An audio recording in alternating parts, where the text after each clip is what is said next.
One day, he was involved in a traffic accident, and when he woke up, I had been reincarnated as a genius teacher at a magic academy. Named Chris. But whether it was a trick of the gods or fate, this person had a major flaw. In this world where every living being except monsters can use magic, he was an illegal player, someone completely unable to use magic. There was only one way to avoid being deemed a monster and executed: to fully play the role of a lazy, but secretly talented teacher and keep fooling the gifted students around him. However, maybe he played the role too well. At the beginning of the story we see Valdar Academy. And an announcement is made: Valdar Academy graduation representative, Michael Foxon. Michael Foxon, step forward.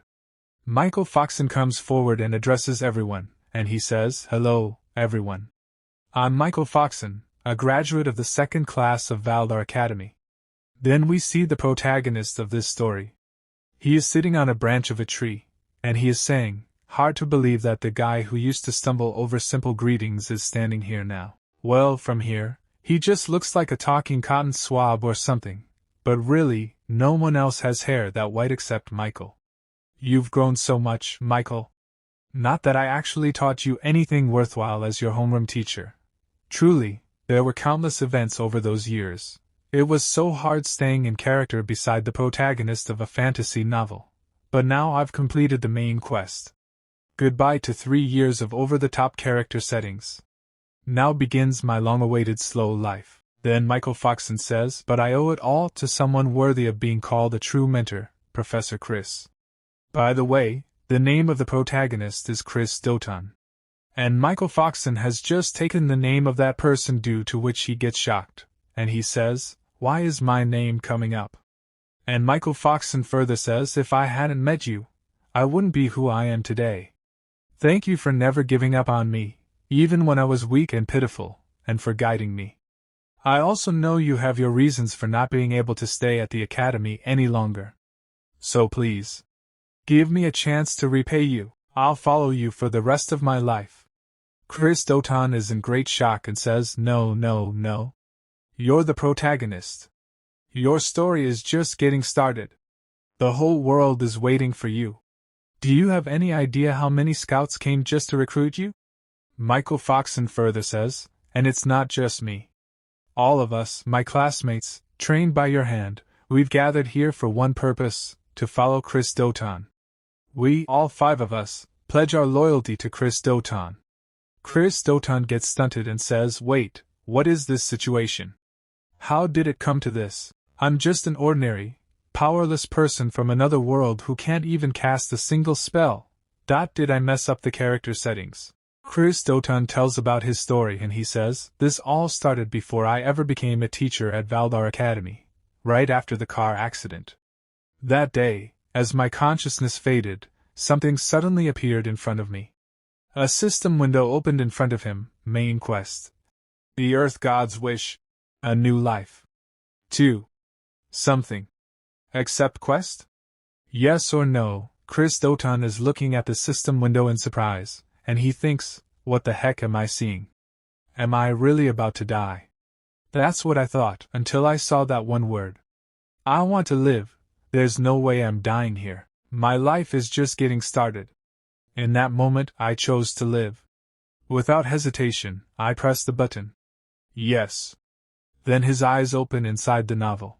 He wakes up in a shock. A lady is standing in front of him, who is happy that Chris Doton has woken up. Chris Doton was surprised to see the things around him, and he thinks, huh? Wait, she can't see the message window? But more importantly, when Chris Doton heard his name from that lady, he was surprised. Then that lady gives Chris Doton his ID card and says to him, "Yes, Mr. Chris Doton. Here is your ID." Chris Doton looks at his ID card and it is written in it that he is a new teacher. His name is Chris Doton and he is also a teacher of Valdar Academy. And he says, "New teacher at Valdar Academy? Wait, this isn't even Japanese. Why can I read it? Today was supposed to be your first day. The entrance ceremony has already ended, but since it was a train accident, the Academy will understand." Train accident. Then he says to the lady, "Excuse me, could I borrow a mirror?" Then the system window opens in front of him. Main quest: the Earth Gods wish 1-1. Welcome. You have been reincarnated as Chris Doton, a new teacher at Valdar Academy. You will spend the next 3 years completing quests as Chris Doton. Chris Doton thinks, I've been reincarnated. No wonder those cheesy isekai lines felt natural. And Valdar Academy, that's from the fantasy novel I used to read for fun. The Strongest Demon King Hero, the story of a weak protagonist who awakens as a demon bloodline heir, sweeping aside all enemies with cheat abilities, and ends with world domination and a harem. Classic. But that was a while ago. I don't even remember how many chapters one read. Also, who the heck is Chris Doton? Chris Doton is looking at the system window. A teacher must have disciples. Reach the front gate of Valdar Academy within the time limit. Reward: map of Valdar Academy, April 1st, remaining time, midnight. Penalty: death. Chris Doton gets a huge shock when he sees the penalty. And he punches the system window and says, "Penalty: death? I just died, and now you're saying I'll die again if I fail." The lady is shocked as she could not see the system window. Also, she cannot understand Chris Doton's problem, and she says, "Mr. Chris, you need rest." Wait, who are you yelling at? Next day, Chris Doton leaves for the academy, and he is mumbling on the way, and he says, "I forced her to discharge me early, but I'm still kinda sore. Also, starting out as a new teacher with barely any money sucks. Half my savings vanished at that clinic. So far, all I've figured out is that the currency is gold, and the academy is a half-day's walk from here. Also, who is Chris, really? Still, I've always wanted to try this." Status window open. And Chris Doton starts looking at his status. Fame, 0/shut-in mage, magic, S/human magic crystal, strength, F/good condition, agility, F/like a snail, defense, F/like a wet sheet of paper. Skill: illegal players cannot use skills. Chris Doton gets a little surprised and says, "What? 3 Fs and I can't use any skills? Okay, stats are one thing, but I can't use magic? And illegal?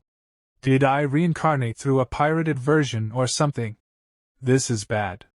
Really bad. In this world setting, the only beings who can't use magic are monsters. And I'm supposed to be a teacher at the continent's top academy? This isn't just bad, it's a death sentence. Maybe I should run away? At this rate, my last words are gonna be, can't use magic, but I swear I'm not a monster." But Chris Doton looks at the remaining time, which is just 23 hours 52 minutes and 48 seconds remaining. And so he says, I get it. Arg, I don't have time for this. This is my second chance at life. The one bit of luck. My fame is listed as shut-in mage, and I do have experience. I once got reported in an online game for too realistic role-playing. That just means it was good. So, I'll play this as the mysterious, super powerful mage who never shows her true strength. For 3 years, I will survive by pretending I'm the real deal. Then we see the gate of the Welder Academy. A statue in the form of a monster key is guarding the gate, but he is getting very bored, and he thinks the entrance ceremony was a week ago, so no one's around. Then he feels something dangerous, due to which the stone statue starts sweating. When he looks ahead, he feels a dangerous aura which is coming from our protagonist. And he gets scared and he thinks, who's this guy? What immense magical power. Must be a teacher. I heard the new teacher got into a train accident. It's only natural for academy teachers to have monstrous power, but no. This is far beyond that. That scar on the forehead. Hair black as a wild beast's mane. Skin pale as moonlight, eyes sunken like midnight. This is death. Death itself, in human form. Those red-black eyes have seen countless ends. There's a void behind him, a heavy emptiness. Chris Doton stops in front of the monster and says to him, to post a mere pebble like me at the gate. It's a disgrace to the academy. The monster was scared. But still he says to the protagonist, "You there, state your name and purpose." The protagonist smiles and says, "New teacher. Chris Doton. Now open the gate." Then Chris Doton goes inside the academy. But he was very scared inside. And he says, "Phew, that was close. I seriously thought that was the end of me. Well, at least I made it on time. But hey, this character's setup is actually kind of cool. I'll call it the totally unmotivated ultimate teacher. A deadbeat who naps in front of his students instead of teaching, but in truth, a battle-hardened, overwhelmingly powerful warrior. The kind of person who guides the protagonist with sharp, insightful advice. In his past, Chris lost someone dear to him because of his own mistake. He hit rock bottom, until the headmaster of the academy appeared before him. That's how he ended up reluctantly coming here. The most important part of this backstory? He's traumatized and refuses to take on a disciple again. But he's also arrogant, believing weaknesses like you all aren't even worth teaching. If you want to see my magic, then get stronger first. This could work. Chris Doton is so engrossed in his thoughts that he does not even realize that blood is coming out from his wound. And seeing his blood, he gets surprised and says, "Don't tell me. Did the wound reopen from the accident?" The moment I saw the blood, a wave of pain and dizziness hit me. Then only the system window opens in front of him again. "Quest complete, you received Valar Academy map for /1 as a reward." Chris Doton gets angry and shouts, "Is this a joke? Forget the map, give me something to heal myself. And with this setting, I can't even run to the infirmary." Then only a student comes behind Chris Doton and asks him if he is alright. Chris Doton turns back and looks at the student, and the student further says, "You're bleeding from the forehead. Looks like you're hurt." Looking at the student, Chris Doton thinks, that crest covering his cheek. This boy has a curse power. He's the protagonist of this story, Michael Foxon. He hasn't awakened yet, so his hair is still brown. Nervous and awkward, not a trace of the cheat-level power he'll have later. Still, I can't let my guard down. Stick to the plan. Be the totally unmotivated ultimate teacher. Then Chris Doton says to Michael Foxon, "Why are you here? Class 1's still in session, isn't it? What's a new student doing here?" Michael Foxon gets a little nervous, but he says, "I couldn't keep up with class, so the teacher told me not to come to the training grounds anymore." Chris Doton thinks, can't blame them. Right now, all Michael can probably manage is a basic fireball. The gap in skill between him and the others is obvious. Still, there's no excuse for a teacher to treat a student like that. Chris Doton says, "What a jerk." Michael Foxon gets scared after hearing this. He thinks that the protagonist used all this for him. So, his eyes get moist, and he says sorry to Chris Doton. But Chris Doton is shocked and he thinks, "Whoa, I wasn't even talking to you. Wait, are you crying?" Then Chris Doton says to him, "Ugh, this is a hassle. What class are you in?" At the same time he thinks, this is bad, I need to get him back to his classroom, fast. Then again the system window opens in front of him. Main quest. The Earth Gods wish 2-1. Today is your thrilling first day. As the new homeroom teacher for Class X, reach the classroom on time and conduct your first lesson. Reward, Valar Academy map, for halves, monkey keychain penalty. Death time remaining, 9 minutes and 48 seconds. Chris Doton thinks, even with a map, it's not like I know where to go. And based on everything so far, this has got to be my class. Michael Foxon fearfully says, "I am in Class X. Please spare my life." Chris Doton says to him, "Lead the way." And Michael Foxon fearfully says yes. And Chris Doton looks at him with sharp eyes and he says, "Did I stutter? I said lead the way." And now Michael Foxon gets very scared. After some time, Chris Doton has lifted Michael Foxon in his lap and he is taking him to Class 5. Then he reaches the class and puts Michael Foxon down. Michael Foxon is very scared. And there are 2 students in front of him, and they both say, "Whoa, Michael, don't freak out. Could you enter a room quietly for once? Geez, always trying to stand out. Just sit already." Just then Chris Doton enters the class. And then all the students feel something weird and everyone becomes silent. It seems as if silence has taken over the whole classroom. Then the protagonist goes to the front desk and he says to everyone that every last one of them is trash. This is the bunch I have to teach and guide? Valdar, have you lost your mind? Then the students start talking. Wait. Valdar? Is that the name of the headmaster? Anyway, who is that guy? He's bleeding from his head. Then a student raises his hand and says, "Excuse me, but who are you? This area is off limits to unauthorized personnel." This student's name is Nika Tot, Class X's honor student. Seeing Nika Tot, Chris Doton thinks, "Alright, Nika. Michael's friend, if I remember." Then the protagonist tells his name as Chris Doton. And Nika Tot further says, "Ah. Right, you're the one who was late because of that accident. That's why you're bleeding." But Chris Doton asks him to be quiet. But he thinks, "I just missed my timing, that's all. Don't talk about it, it's embarrassing." Okay, I made a strong entrance, but now I need to actually teach to clear the quest. In reincarnation stories, you're supposed to start with preloaded knowledge. Why do I know nothing? No choice then. Then Chris Doton gets up from a square and writes something on the blackboard. And he wrote, "Self-study." And he thinks, "I'll wing it with the right attitude." Michael Foxon gets surprised when he sees that Chris Doton is telling them that now they will have to do self-study. And Chris Doton lies down comfortably on the chair and he starts sleeping.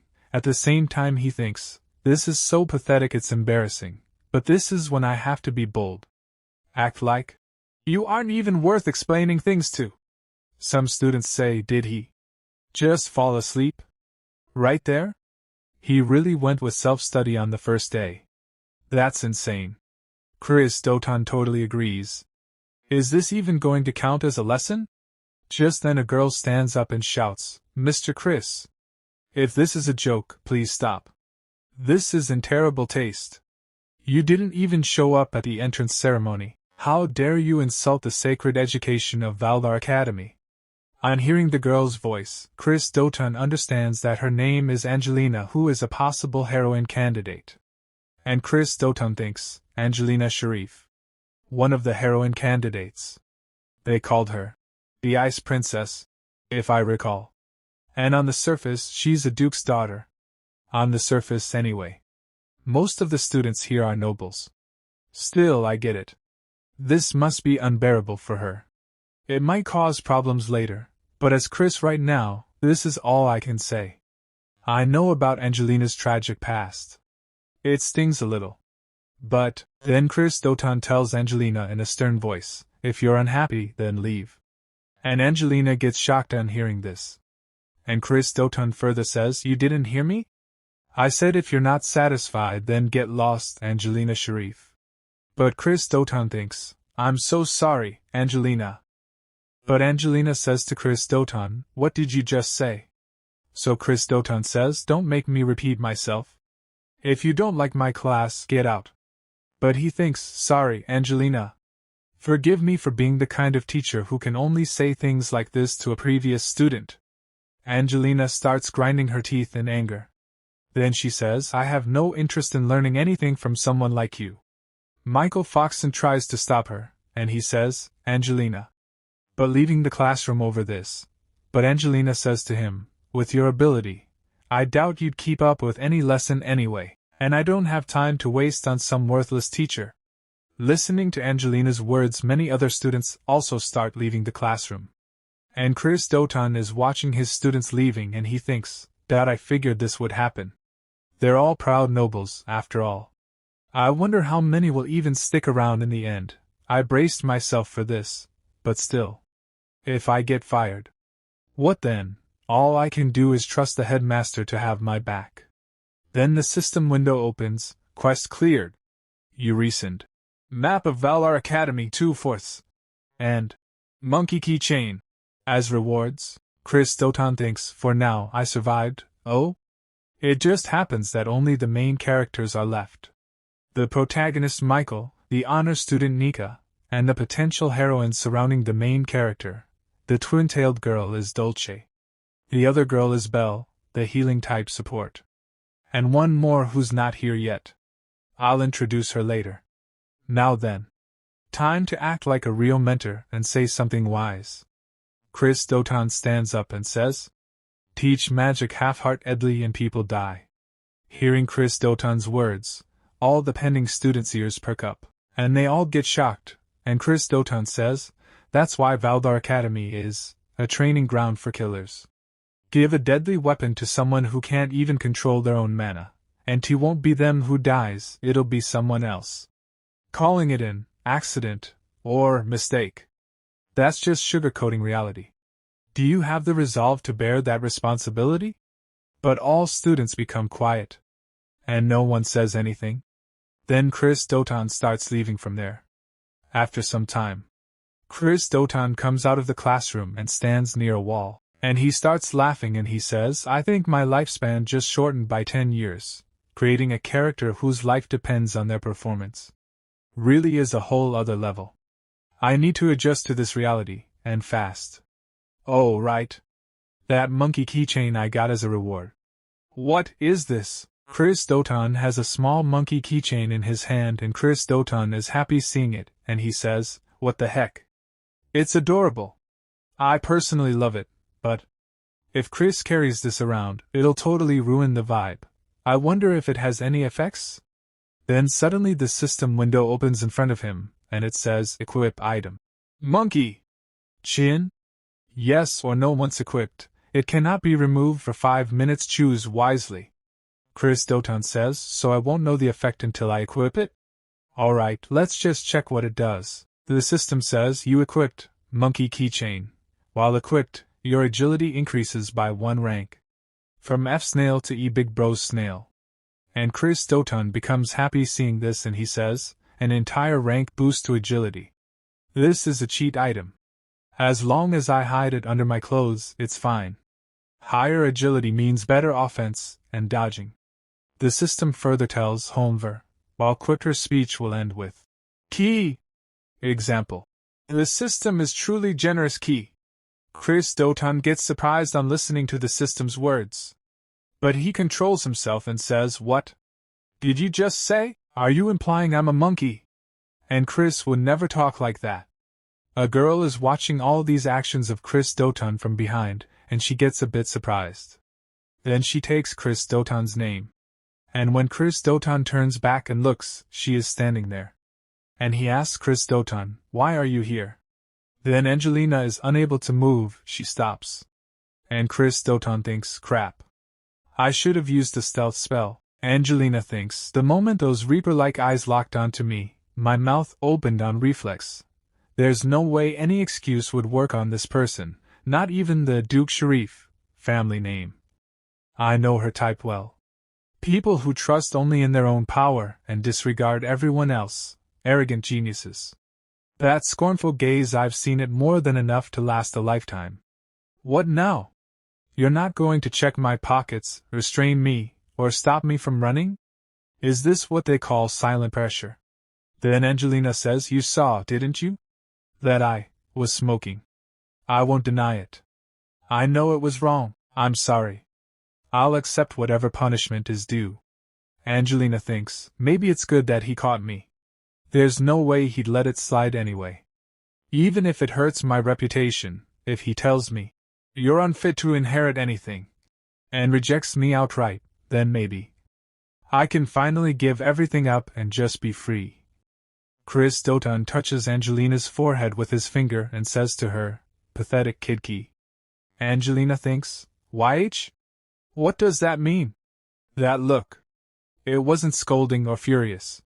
It was like someone who had seen another suffer and meet a tragic end, just like them. Trying to numb the pain through reckless behavior is foolish and short-sighted key. No matter how powerful you are, you can't redo the past. That regret. That way of seeing echoes of the past in similar moments now. You're just like me. You're human too.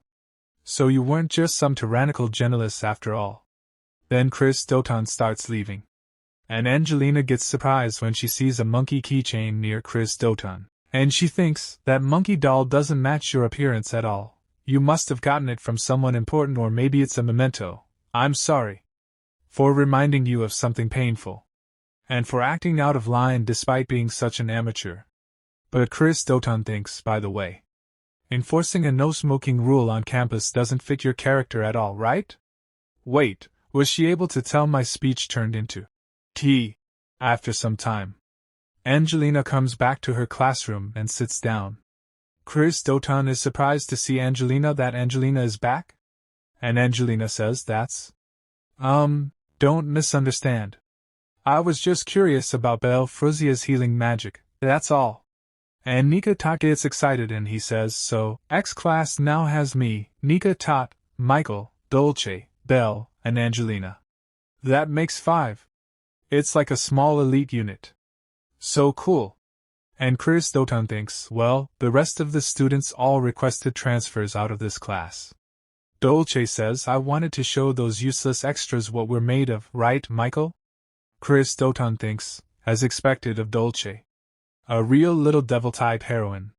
And Belle says, Dolce, don't tease Michael. The teacher is about to explain today's lesson. Face forward. Professor, what will we be doing today? Chris Doton says, well, I guess it's finally time for a real lesson. If I could avoid it, I would. Then he says to the student, today's lesson is field training. And the system says to Chris Doton, main quest, one of the Earth God 1-3, first real tracking mission. Take the X-class students to Vinitz Plains and slay monsters. Complete all objectives within the time limit. Reward. Map of Valdar D, 3/4, rusted sword penalty. You already know, right? Monsters defeated 0 out of 50. Time remaining, 24 hours. After some time, we see the beautiful place. Then a teleportation formation opens and Chris Doton and his students come out from it. And Angelina says, the Vinitz Plains? So this is where the field training will take place.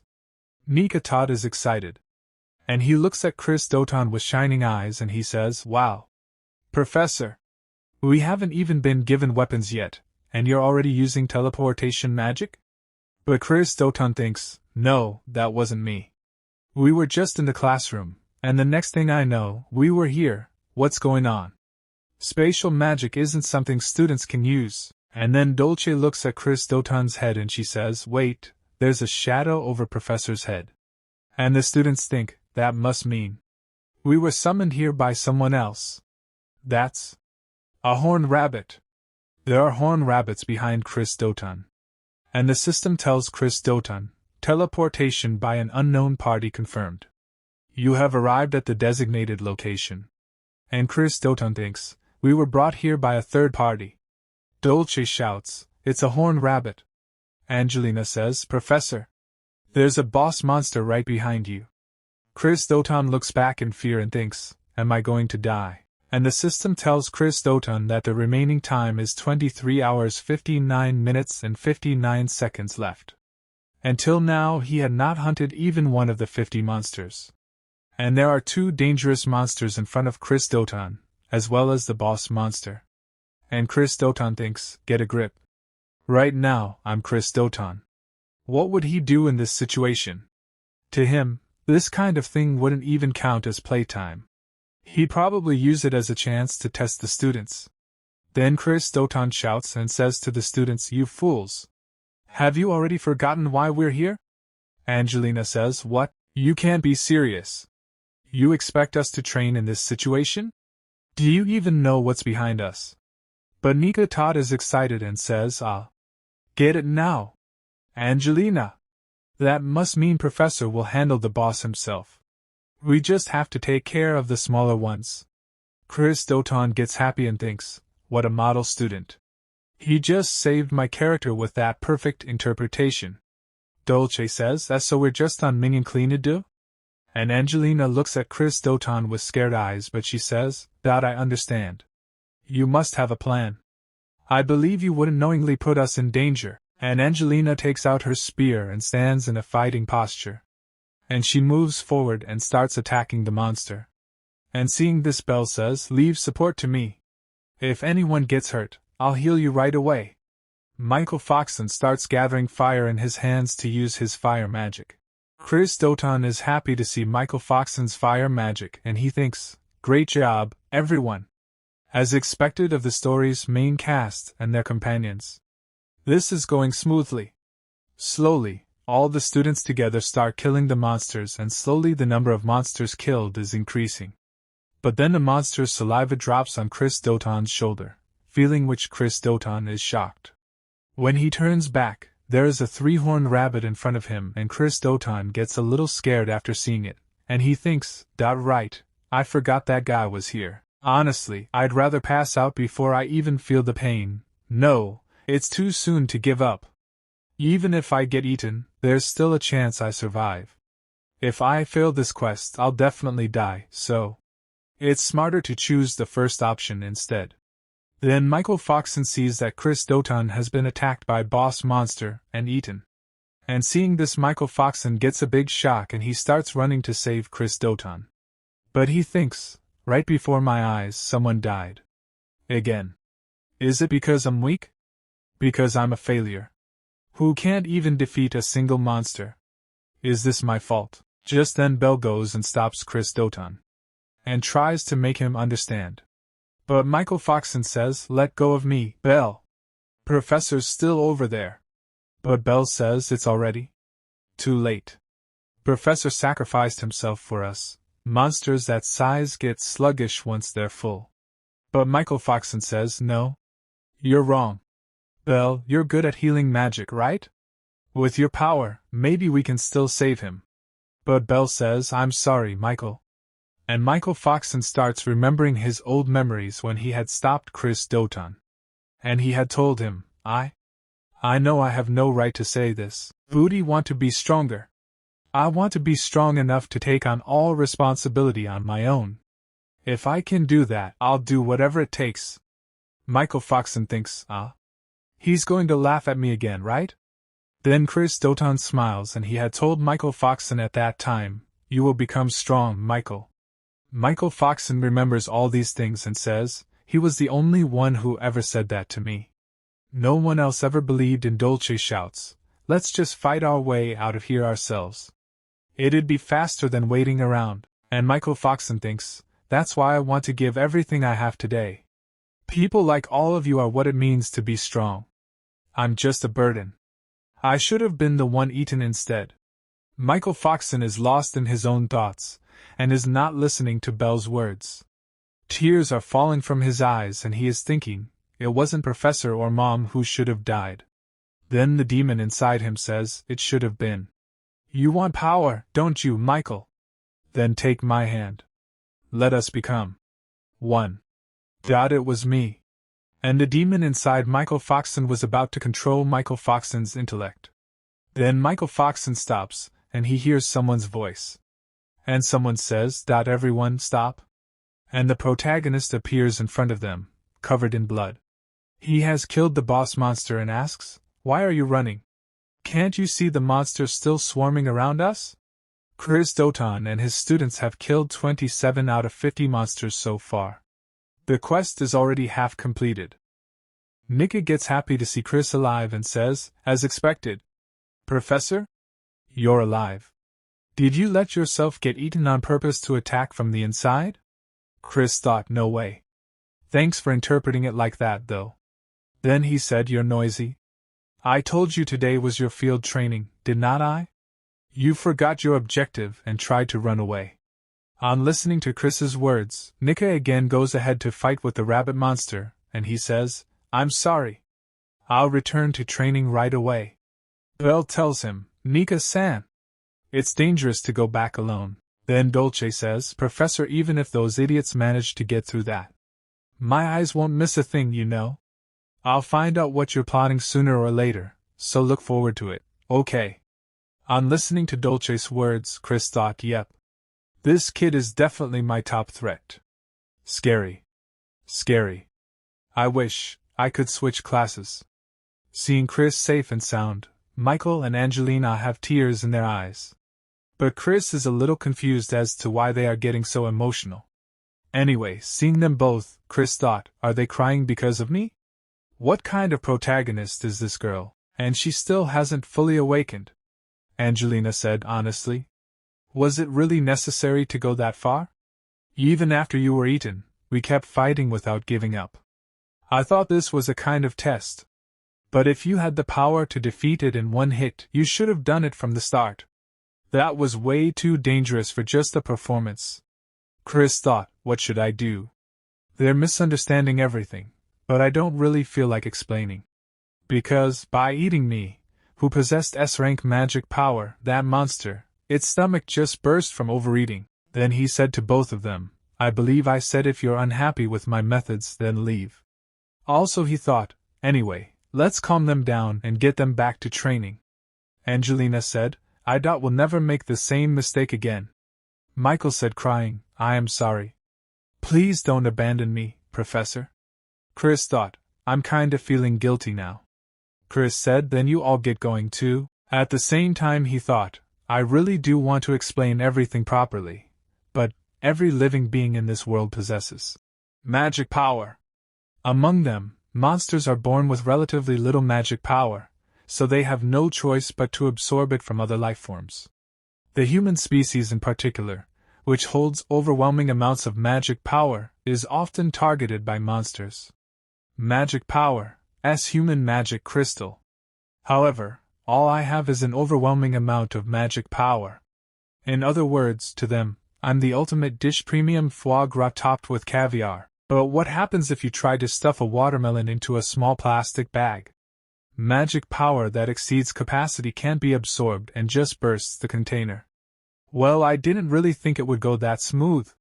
Anyway, now that the boss is dead, the small fry would normally come after us. Dolce attacks the rabbit monster using water magic, while Angelina attacks the monsters using birth magic and freezes them. Chris is shocked to see their power level and thinks, but these kids are perfectly in sync even without being taught anything. It looks like I don't need to worry. In that case, at the very least, I need to be able to protect myself. Chris uses monkey keychain, item monkey keychain equipped. While equipped, agility increases by 1 rank. F snail, to big bro E snail. Chris is about to fight the rabbit monster and he thinks, I probably won't need to give the students any more orders, so I'll boost my agility here. But the rabbit monster has more agility than him and Chris barely dodges the punch. But he still gets a little injured and his heart is pounding, and he thinks, hi. If I were still F rank, half my cheek would have been gone. I'm not Umpa Man, you know. The other students are easily killing the rabbit monsters and so far they have defeated 49 out of 50. And Dolce smiles and says, I'm so sorry, I thought I got them all, but it looks like one slipped through. Someone is watching them all from a distance, and he is sitting on top of a dragon, and he says, I can't believe it. I thought it was just a possibility, but it's really Chris, isn't it? Seeing him, Chris thought, who is this guy? He totally looks like he's screaming, I'm the mastermind. With that appearance, wait a second. Could he be the one who teleported us here? The man comes down and says to Chris, where have you been and what have you been doing all this time? How long has it been since I last saw that beautiful face? Do you know how much I've wanted to see you? Chris is a little confused. He thought, wasn't he wearing a hood to hide his identity? And what's his relationship with Chris? That's the look of a maiden in love. Chris tries to remember who is the man standing in front of him. His students are also surprised and they also want to know who that man is. Chris thought, you've got it all wrong, everyone. I seriously have no idea who this guy is. The man says, what's the matter? Aren't you happy to see me? If you're still mad about what happened back then, I'm sorry. Chris thought, what are you talking about? And where did Chris even meet this guy? Ah, no good. I have to pretend to be Chris, for now. Michael calls Chris from behind but Chris does not reply. When Michael sees Chris's serious face, they become a little cautious, and they think that man is dangerous. It's the first time I've seen a professor be so cautious. Michael thought, on top of that, he commands monsters like they're his own children. Could he be the one who unleashed the rampaging horned rabbit? And the man said, I thought someone had killed my precious darlings, but to think it was Chris. Michael thought if it weren't for the professor, I'd have been killed without a word. The man said the master said he wanted to check on the young master's progress. I was thinking about killing one of his friends right in front of him, but I never expected you to show up. Try to see things from my perspective too, okay? Chris's students get scared after hearing the man's words, but Chris asks them to remain calm. And the man further says, "You're the one who ruined my mission, so why have you been quiet all this time?" Well, I guess making excuses wouldn't suit you anyway. Michael thinks, Professor. Despite having such a face full of murderous intent, why do you just accept it without fighting back? Could it be because we're here? You can tell how furious that person is just from their aura alone. It's difficult even for Professor to defeat that person while protecting us. It's frustrating. I'm still nothing but a burden to the Professor. With my current power, I can only manage to finish off monsters that are already near death. Then the man says to Michael, "You're just following the master's orders too, so I won't get in your way." But if you smiled and said, "Good job," to me, it would lift my spirits. Michael thinks, but that person also seems to care deeply about the Professor. No, but look at Professor's eyes. This is just his selfish form of courtship. The man says, "If it's difficult, I'll set things up for you. You've always praised my face for being beautiful, after all." But then Chris summons the sword and points it at the man's neck, because of which the man gets surprised. Michael was nervous because Chris took action and placed the sword on the neck of that stranger. And he tries to understand what just happened. And he thought, what just happened? Where did that sword even come from? There are only a handful of people on the continent who can wield creation magic. But if it's Professor Chris, maybe it's not impossible. Then Chris said to the stranger, "What nonsense have you been spouting all this time? Talk in your sleep, you trash." The stranger gets a little nervous, but he says, "So you're still holding a grudge about that, huh?" Chris smiled, but inside he was nervous, and he thinks that I am saved. It's thanks to the protagonist defeating the 50th one. I can't tell you how much I wish for it in my heart. I was praying that even just one of those lying on the ground would be finished off. A little while ago. Michael was disappointed that his power level is not equal to Chris and that stranger. So he was sad, but he did the right thing by killing a monster. Due to which the task which Chris got from the system, of defeating 50 monsters, was completed. Due to which Chris got a reward from the system, and the system tells him, as a reward, you have obtained Map of Vital Academy, 3/4, and Ancient Sword. Remove the monkey key holder, and equip the rusty sword. And as soon as Chris gets the ancient sword, he asks the system to equip it quickly. And the rusty sword gets equipped. That is why Chris had the rusty sword in his hand, and he placed the sword on the throat of that stranger. And the system tells him about the rusty sword, which can cut through most things. Usable durability, 3/3. Chris says thanks to Michael, and he thought, thanks to him, I somehow managed to protect both my life and my dignity. Well done, Michael. Then the stranger said to Chris, "Doesn't seem like you're in the mood to talk today, so I'll come back another time. If you ever need help, you can always contact me through the master." But Chris said to him in harsh words, "If you don't want your mouth torn open, then disappear already." But he thought, I'm really glad you quietly backed off. Then the stranger goes away from there. After he left, Michael looked at the students, and all the students were scared. Dolce said, "Man, I seriously couldn't even breathe. I ran out of mana." Michael asked if she is okay, but Chris does not answer him. He tells Angelina, "Send a messenger to the Angelina Academy. Tell them we need a carriage for our return." Angelina said, "Understood. In that case, I wish we had called for reinforcements sooner." But Dolce said, if only the teacher used spatial magic, it would have been over in a flash. Chris did not answer Dolce's question. Instead, Michael said, "Miss Dolce is just tired, and maybe she wants some time to think about things." Hearing Michael's answer, tears came in Chris's eyes, and he thought, I'm really glad you were here today, Michael. Then, all members of Class X returned safely.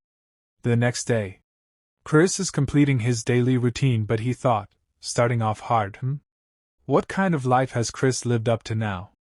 I thought about it on the way back. That bandaged guy is probably the character named Maria. But there aren't many who can create chimeras or control monsters. There was no visual description of them in the original story, being followed by someone that obviously shady. I can only sense trouble coming. What Chris had thought happens exactly like that. There is a man in front of him, seeing whom Chris is confused. By the way, this character's name is Eugene, who is the homeroom teacher of Class Y. And he said hello to Chris and said, "You haven't had lunch yet, right? I did not see you in the cafeteria." Chris thought, looking at Eugene, all right. Him too. What happened during this field training was so abnormal that the students of Class X were summoned immediately by the principal.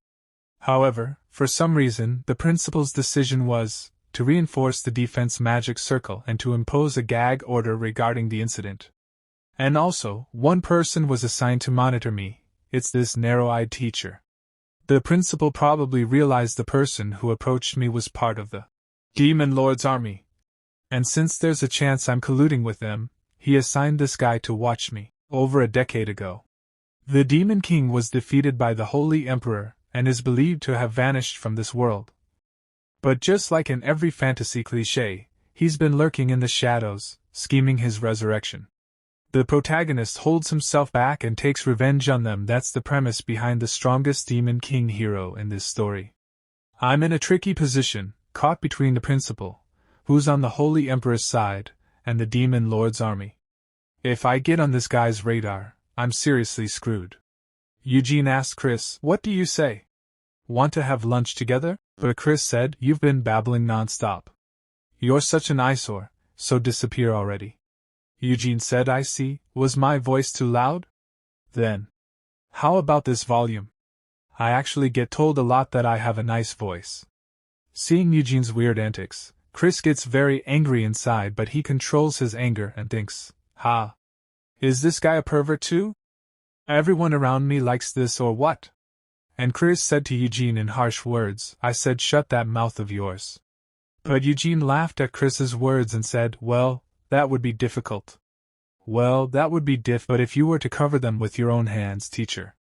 Chris said, "Shove your own fist in your mouth." Then Chris gets a new quest by the system. Wish of the Earth God 1-4, building relationships with fellow teachers is also important. Try inviting a fellow teacher to hold a joint class. Rewards 1. Map of Vital Academy for 4ths 2. Rotten Mandragora route, *, if you fail, you die. Remaining time, 48 hours.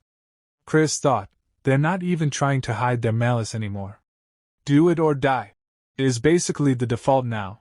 At this point, I have no choice but to use this guy. He's the homeroom teacher of neighboring Class Y.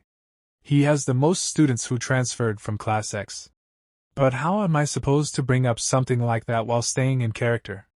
It's not like I'm a tsundere character. No, wait. The quest says to hold a joint class, but it doesn't say we have to become friends. In that case, there's no need to force myself to act nice. Then Chris said to Eugene with a serious face, "Hey you. Because of you, I wasted 5 whole minutes of my time. I'd love to make you pay for that right now, but may my master come to love many more things. If that happened, that child would end up sad."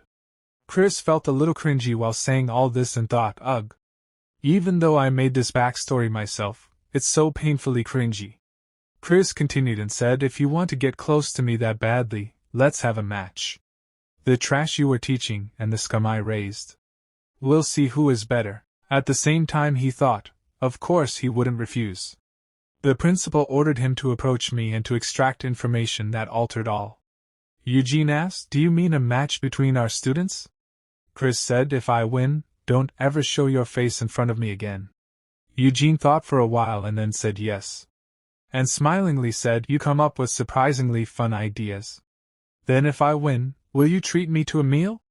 Chris thought, why is he so obsessed with food? It's such a mystery. Then he said, "There's no chance you'll win?" Eugene said, "Well, fine. It sounds fun. So, when should we do it?" Then Chris says, "Tomorrow afternoon." Eugene said, "Got it. Then see you tomorrow." Chris turns back and starts leaving, but he thinks, the outcome doesn't matter.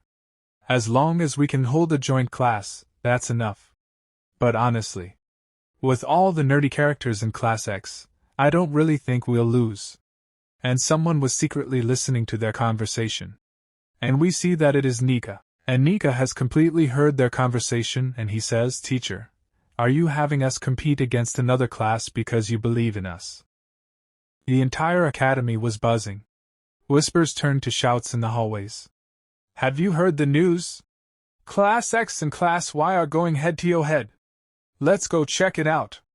Wait, wasn't Class X the one where half the students tried to quit on the first day? Yeah. Just making eye contact with their teacher is terrifying. But then came the real piece of gossip, one that sent shockwaves through the student body. And the best part? It's not just about bragging rights. Professor Eugene's date is on the line. Meanwhile, Nika Tot burst into his classroom like a whirlwind, flinging the door open with a dramatic crash. "Everyone! Are you all here already?" Inside, his 4 closest classmates looked up in surprise.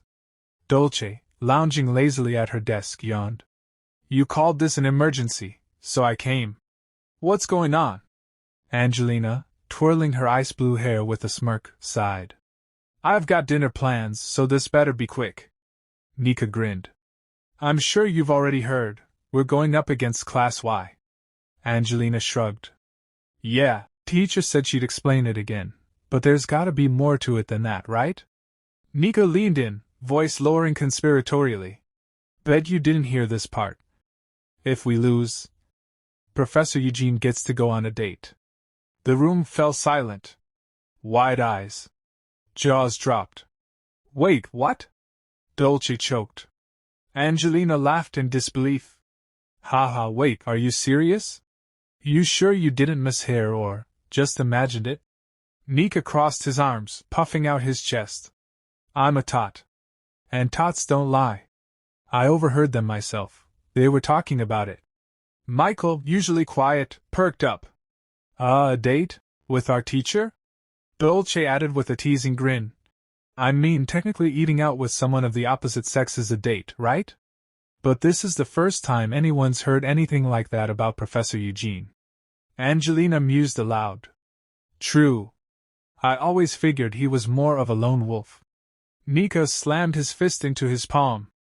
And then Professor Chris totally snapped, said if Class X wins, don't ever show your face again. That means Professor Eugene believes in us. We gotta go all out and make him proud. So basically, we can't lose, understood? Michael's eyes blazed. Okay, I am curious about the date. But there's no way we're losing to Class Y. We can't let the professor down. Angelina laughed, watching Michael's fists start to spark. Whoa, your fists are literally sparking, calm down. Meanwhile, Professor Chris stood by the training grounds, watching students gather. She sighed. This whole date thing's gotten way out of hand.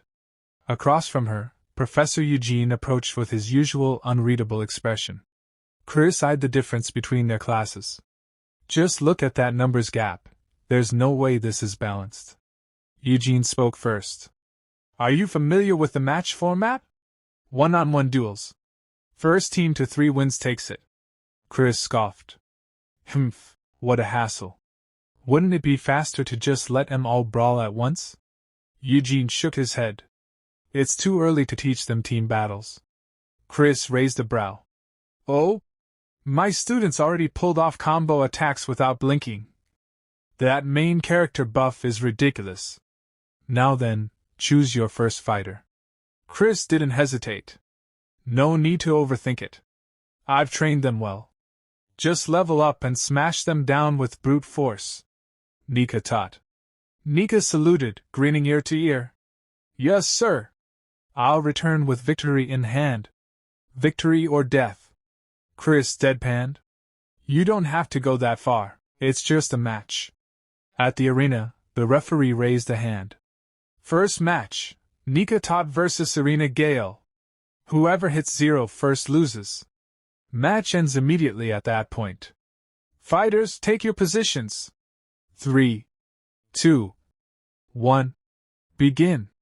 Irina lunged in first, blade flashing. Nika inhaled deeply, and in a flash, his sword lashed out in a clean arc clang. Irina's sword flew from her hands and she skidded back, dropping to a knee. The crowd gasped. Referee. Class X's Nika Tot wins the first round. Nika jogged over to Irina, offering his hand. You okay? Here, I'll help you up. She gritted her teeth but smiled. I'll win next time. Chris's eyes widened. What the? Why isn't anyone else shocked? She overheard the other teachers chatting. Not bad. Well, it is the Tots. I'd expect no less. Chris nearly choked. Wait, what? That's tank-level damage, from a support class? Michael, off to the side, beamed. Nika's gotten crazy strong already. Chris sighed in relief. Phew, glad I'm not the only one freaking out. Eugene smiled. All right, who's next? Chris smirked. Just pretend to think it over. I already know who. Angelina. Angelina snapped to attention. Understood. I'll easily claim another win. Chris planned ahead. We'll wrap this up cleanly. The Twin-Tails girl will finish it. No need to send in the healers or newbies. Michael looked at Chris with puppy dog eyes. Please, give me a chance. Dolce giggled, catching on. Why is he staring at me like that? Referee. Second match, begin. Angelina summoned her shimmering ice spear and charged. Her opponent parried, but Angelina's relentless assault pushed them back.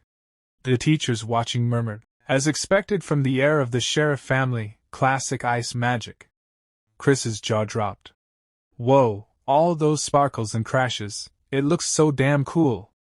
With a final thrust, Angelina's ice spear struck true, sending her opponent sprawling. Referee. That's enough. Class X's Angelina Sheriff takes the win. Angelina grinned proudly. Naturally. She turned to look at Chris with smug, expectant eyes. Why does she look like my family's dog when it's being smug? I want to praise her, but I gotta stay in character. Chris barked. What are you waiting for? Get back here! Now. Angelina flinched. I was already on my way. Eugene folded his arms. One more win, and it's over for us. Chris cracked her knuckles. Let's finish this cleanly. Dolce. Dolce skipped forward, beaming. Professor! I'll tie them down for you. Dolce suddenly raised her hand and announced loudly. I forfeit. Everyone nearby was caught by surprise. Nika's eyes widened in shock as she quickly spoke up. Eh? Why? Did you suddenly feel unwell or something? You're not thinking of letting the teacher go on a date or something, are you? Hearing this, Chris also turned his head, surprised. He thought to himself, What's a date? Well, whatever. Let's just hear her reason first. Chris then asked directly, Did you get cold feet? But Dolce shook her head with a carefree grin. Nah, it's not like that. I just thought it would be unfair. I mean, it's against the rules for me to participate in a one-on-one match, right? Chris furrowed his brow slightly, his mind spinning. Well, that's certainly true, he admitted internally. This kid has an invisible sixth member of the protagonist's party. After all, she has her twin sister with her. However, that fact was supposed to remain an absolute secret. Due to various complicated circumstances, no one else was supposed to know about Dolce's twin. What are you planning? Chris wondered warily. Dolce then turned toward Michael with a bright, teasing smile and said, So win in my place, okay. Michael. Chris sighed inwardly. As I thought, she's trying to score points. She probably thinks she's giving the protagonist a chance to shine. Well, it's not a problem to lose once or so. He then called out to Michael. Michael! Are you prepared? Michael clenched his fists tightly, his expression full of determination. Yes.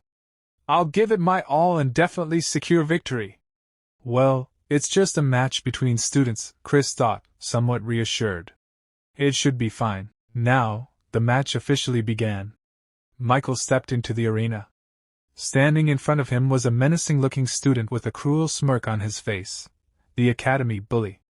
The bully sneered. "Hey, Michael, you cursed, disgusting commoner.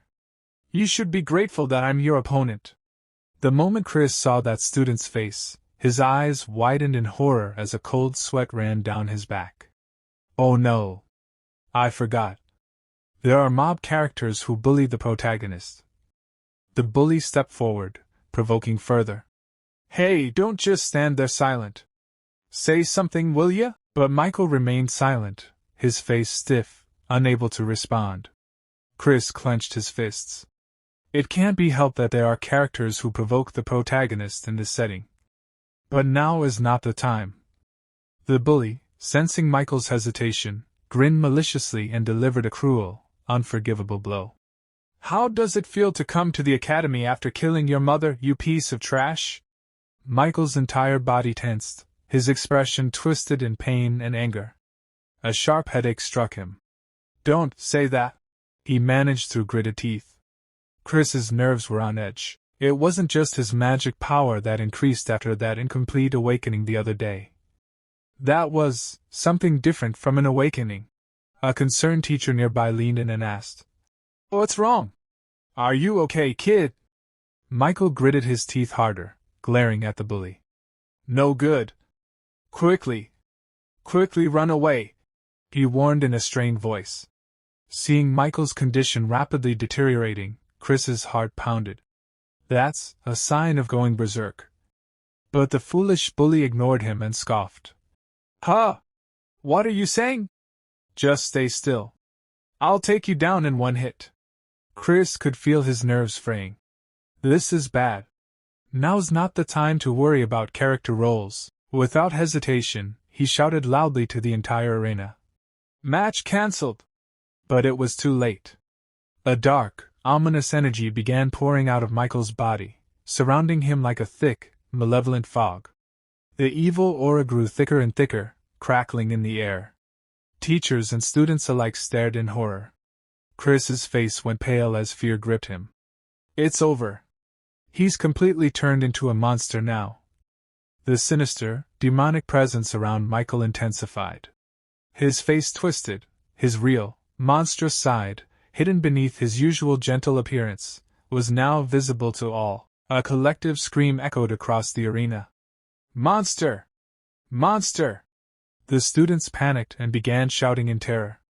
The bully who had mocked him earlier was now trembling in fear, his voice quivering as he pleaded.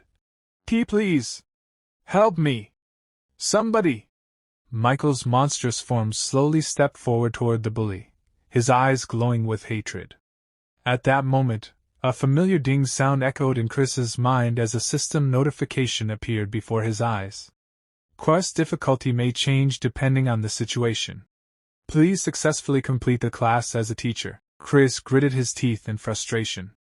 Every single time, they push unreasonable demands on me. They want me to stop the protagonist's rampage, with my own hands. He knew he had no other choice. Without wasting a moment, he quickly moved toward Michael. The students watching gasped in shock. Teacher Chris! Chris clenched his jaw. The only saving grace is, this place is designed so that no one dies. Plus, that kid probably still has some reason left. But before he could reach Michael, Eugene, another teacher, quickly appeared beside him. Eugene summoned magical chains and tried to bind Michael in place. The glowing chains wrapped around Michael's monstrous form, but in an instant, he tore through them with frightening ease and sent Eugene flying backwards. The crowd screamed in terror. Teacher Eugene! Ugh! Everyone fall back! All faculty members, prepare binding magic! But another teacher shouted in panic. It's no use. It won't work. That abnormal magic power is blocking our spells. One of them cried out. Teacher Chris! What are you doing? Please run away quickly! But Chris didn't panic. He pushed forward, stepping fearlessly into the corrupted aura. Michael's monstrous figure paused for a moment, his monstrous eyes catching sight of Chris. Something in them flickered. If it's Chris, she definitely won't run away. one student whispered. Michael, though trembling, still retained a tiny shred of his consciousness. His mouth opened weakly. Teacher. No. Run.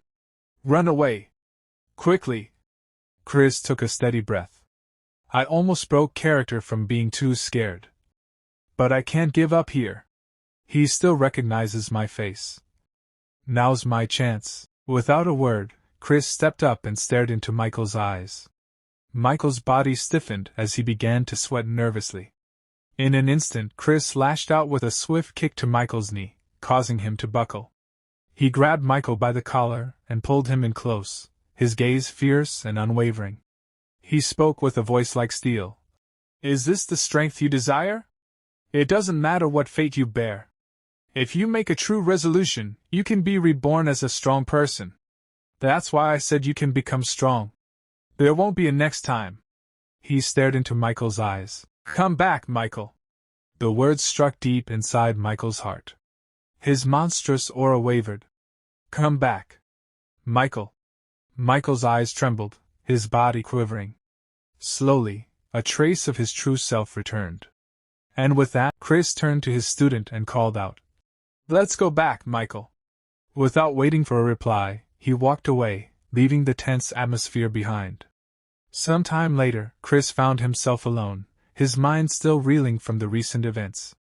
Suddenly, a sharp pain coursed through his body, and he winced, clutching his side. Ow! That hurt! He groaned, his voice tight with pain. I'm gonna die! That's totally right? Just then, a familiar chime sounded, and a translucent system window shimmered into existence before him. Quest completed. You received the Dalua Academy map for 4th Rotten Mandragora route. The map has been updated. Location detection feature unlocked. Rotten Mandragora route. Consumable. Effect: recovery speed increased by 200%. Side effect: Wish of the Earth God. You've completed all of Chapter 1 of the quest. Chris sighed deeply, muttering to himself. I left those students behind, and that creepy slit-eyed guy too. But I guess I did get some rewards out of it. The Vidalua Academy map, and now I've unlocked location detection. He paused, furrowing his brow. Still, I'm worried about Michael, but... He crouched down near a doorway and cautiously peeked inside a dimly lit room. His heartbeat quickened, but he forced a casual expression onto his face, masking his concern with a thin veil of indifference. It doesn't really fit my character to get involved, he thought. Let's just say it's because I have trauma from losing a student. As he steeled himself to leave, a calm voice echoed from inside the room, startling him. I knew you'd come, the voice said warmly. You really are a kind person. Please come in. Chris's eyes widened, recognizing the voice. He stepped inside, where Eugene awaited him with a faint smile. That was a reckless move, Chris scolded, his voice sharp, though not entirely devoid of concern. Eugene let out a short laugh. Ah, so you noticed? He replied, a glimmer of amusement in his eyes. Chris's gaze narrowed as a memory surfaced. Come to think of it, when he jumped in earlier, he didn't cast any defensive magic, did he? Did he really go in with just his body? Is he seriously that dumb? Eugene, as if sensing his thoughts, shrugged nonchalantly. I was confident I wouldn't die, and if it let me earn a favor from you, it was a small price to pay. So, about our bet. Eugene continued, his grin widening. Technically, Class X has more wins. Chris shot him a deadpan stare. Obviously you lose. Eugene feigned contemplation for a moment, then burst into laughter. Then how about this? I'll treat you to celebrate your win, Professor. Chris folded his arms. Aren't you forgetting the conditions of the bet? Eugene winked. Well, I hit my head, so I might have forgotten. With a scoff of disbelief, Chris turned to leave. I'm done with you. Behind him, Eugene called out cheerfully. It's a personal invitation, so contact me anytime. Once outside, Chris let out a long, exhausted sigh. What the hell is going on? Was this a dating sim or something? How did it come to this? Before he could gather his thoughts, the system window popped up again with a crisp chime. From Chapter 2 onward, the route will branch based on player choices. Tap a choice to view route details. Route 1, Demon King. Route 2, Holy Emperor. Route 3, none of the choices. Chris squinted at the screen. What kind of choices are these? And why is there a tiny heart icon on the side? He tapped the explanation button. Demon King Route. You've infiltrated Vidalia Academy as a spy for the Demon King. Your mission is to recruit Michael Foxon to the Demon King's side and conquer the world. Characters on the Demon King's side will be friendly. Characters on the Holy Emperor's side will be hostile. Chris grimaced. Turning the protagonist into a demon army member, huh? He switched to the next explanation. Holy Emperor Route. You've betrayed the Demon King and decided to raise new talent at Vidalia Academy. Your mission is to make Michael Foxon swear loyalty to the Holy Emperor and stop the Demon King's resurrection. Characters on the Demon King's side will be hostile, characters on the Holy Emperor's side will be friendly.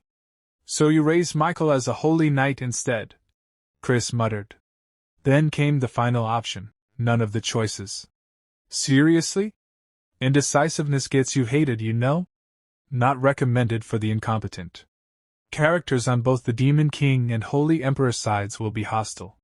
Chris sighed, rubbing his temples. So I have to pick a side? Well, yeah, it's safer to belong to a group if you want to survive, but if I choose the Holy Emperor route, I'll have to deal with fanatics like Maria. And if I pick the Demon King route, that perverted slit-eye will turn against me, right? I hate both of them. After a long pause, Chris jabbed his finger at the final option. Guess there's only one choice. Route selected. Good luck. No turning back now. Chris drew in a deep breath and thought to himself, I don't regret this choice. The flap of a butterfly's wings can sometimes stir up a storm. Wait, just a sec. I'm a legitimate main character, right? So why am I getting kicked out of my workplace? The next day arrived too soon. Professor Chris, a staff member called out. You're on leave starting tomorrow, right? The headmaster said you're taking a month-long break, so I'll be taking over Class X. Chris's eyes widened in disbelief. What did you say? A dreadful realization dawned on him. The reason they're suddenly forcing me on leave despite all my usual freewheeling. Holy Emperor side characters grow suspicious of you. Could this be because of the route I picked? A quick check of his status confirmed it. Route, none of the choices. Chris Doetin. Fame 10. Rumor. A suspicious person. He let out a sigh. Well, it did say people would grow suspicious, but the other routes came with way more risk. Besides, Chris is supposed to be the kind of character you can never tell what he's thinking. Didn't think I'd get kicked out though. The Demon King route is out of the question, and the wording in the Holy Emperor route, swear loyalty, bothers me. Fanatics show up in the original story too, and there's no guarantee Michael won't become one. And thanks to this damn setting, I can't even beg them to let me undo it. Let's just treat this like a nice vacation. Then, another system notification appeared before him. Wish of the Earth God. 2-1. Did you know? It's almost time for Parent Observation Day. Chris paled. That's news to me. The system continued mercilessly. The students' parents are dying to know how their tuition money is being used. As a professor living off their money, it's your duty to make Class X's Observation Day a success. On failure, 72 hours 00 minutes. Chris clutched his head in horror. You've got to be kidding me. Elementary school? I mean, can I even teach a class that's presentable? No, more importantly, right now I'm... He stared blankly ahead. Becoming a NET. A determined look crossed his face. This isn't the time to be calling it a vacation. I will return to work within 72 hours. For the sake of my survival. A while later, Chris's students were all seated in their classroom. Michael, surprised, turned to Bella and asked, Master's on leave? Bella nodded and replied, Yes, it seems a temporary master will be assigned for now. I don't know the reason though. Dolce scoffed. He probably got fed up and bailed. Honestly, he was never the kind to be tied down by teaching. I bet he just got sick of us. Angelina glared at her and scolded. Stop it. It's cowardly to badmouth someone when they're not here. Michael grinned. Saying that with a face like yours isn't very convincing, princess. Angelina's eyes welled up, on the verge of tears. What's wrong with my face? She snapped. Bella tried to ease the tension. Maybe he just needed some rest, or perhaps something unavoidable happened. At that, Nika suddenly stood up. That's right. Master took responsibility for the recent incident. As soon as Nika blurted it out, Bella smacked him on the shoulder, forcing him back into his seat. Both Angelina and Bella then glanced toward Michael, who was unnervingly quiet. His expression was heavy, and it was clear something was weighing on his mind. I knew my rampage made the master get summoned all over the place, but I thought it was all resolved with the principal's sealed order. Did the master take responsibility in my place? If a person truly resolves themselves, they can be reborn as a disciple, and yet I haven't even thanked him. Michael muttered under his breath. I have to do something. And then suddenly he shouted. Definitely, I'll bring Master back. Meanwhile, Nika came sprinting down a hallway, throwing open the door to a teacher's room. Temporary Master! It's urgent! Please convey my message to the principal, the teacher sighed. Sanai-kun? How many times have I told you, my name is? There's no time for that. Nika interrupted. Michael's about to lose control. The teacher pressed a hand to her forehead, muttering to herself, how many times has it been now? I only took this job because all the students here come from influential families, but they never listen to anything I say. How long is this ridiculous farce going to continue? She spoke aloud. Another rampage, huh? Fine, let's go. Back in Class X. As they arrived, the teacher wordlessly stared at Michael, who immediately launched into exaggerated acting. Something inside me is about to explode. Dolce, helping with the theatrics, tugged at Michael's clothes and muttered. That's not nearly dramatic enough. Put some real passion into it. Come on, strip off those clothes too. Bella, joining in, reassured them. Don't worry, I'll heal any injuries. The teacher watched their antics and thought grimly, what terrible actors. Finally, she said flatly. Michael, if a student starts going out of control, a spell triggers an alert to the faculty. By the way, there's been 0 alerts so far. So no problem, right? Michael paused. I see, sorry. But Nika wouldn't give up. Only Master Chris can calm you down, right? Are you giving up already? Master will come back to stop you. The plan can't fall apart now. The teacher thought bitterly, Chris. What's so great about that rude man? I'll just have to endure this circus until Parent-Master Day. As long as I stay on good terms with their powerful parents, I'll be fine. But what the temporary teacher didn't realize was, after this ridiculous act, the students would stir up even bigger trouble. At another place, at an inn called Frog's Rest, the innkeeper was cleaning glasses while keeping a wary eye on Chris. 50 years running this place, and I've never had a guest like him.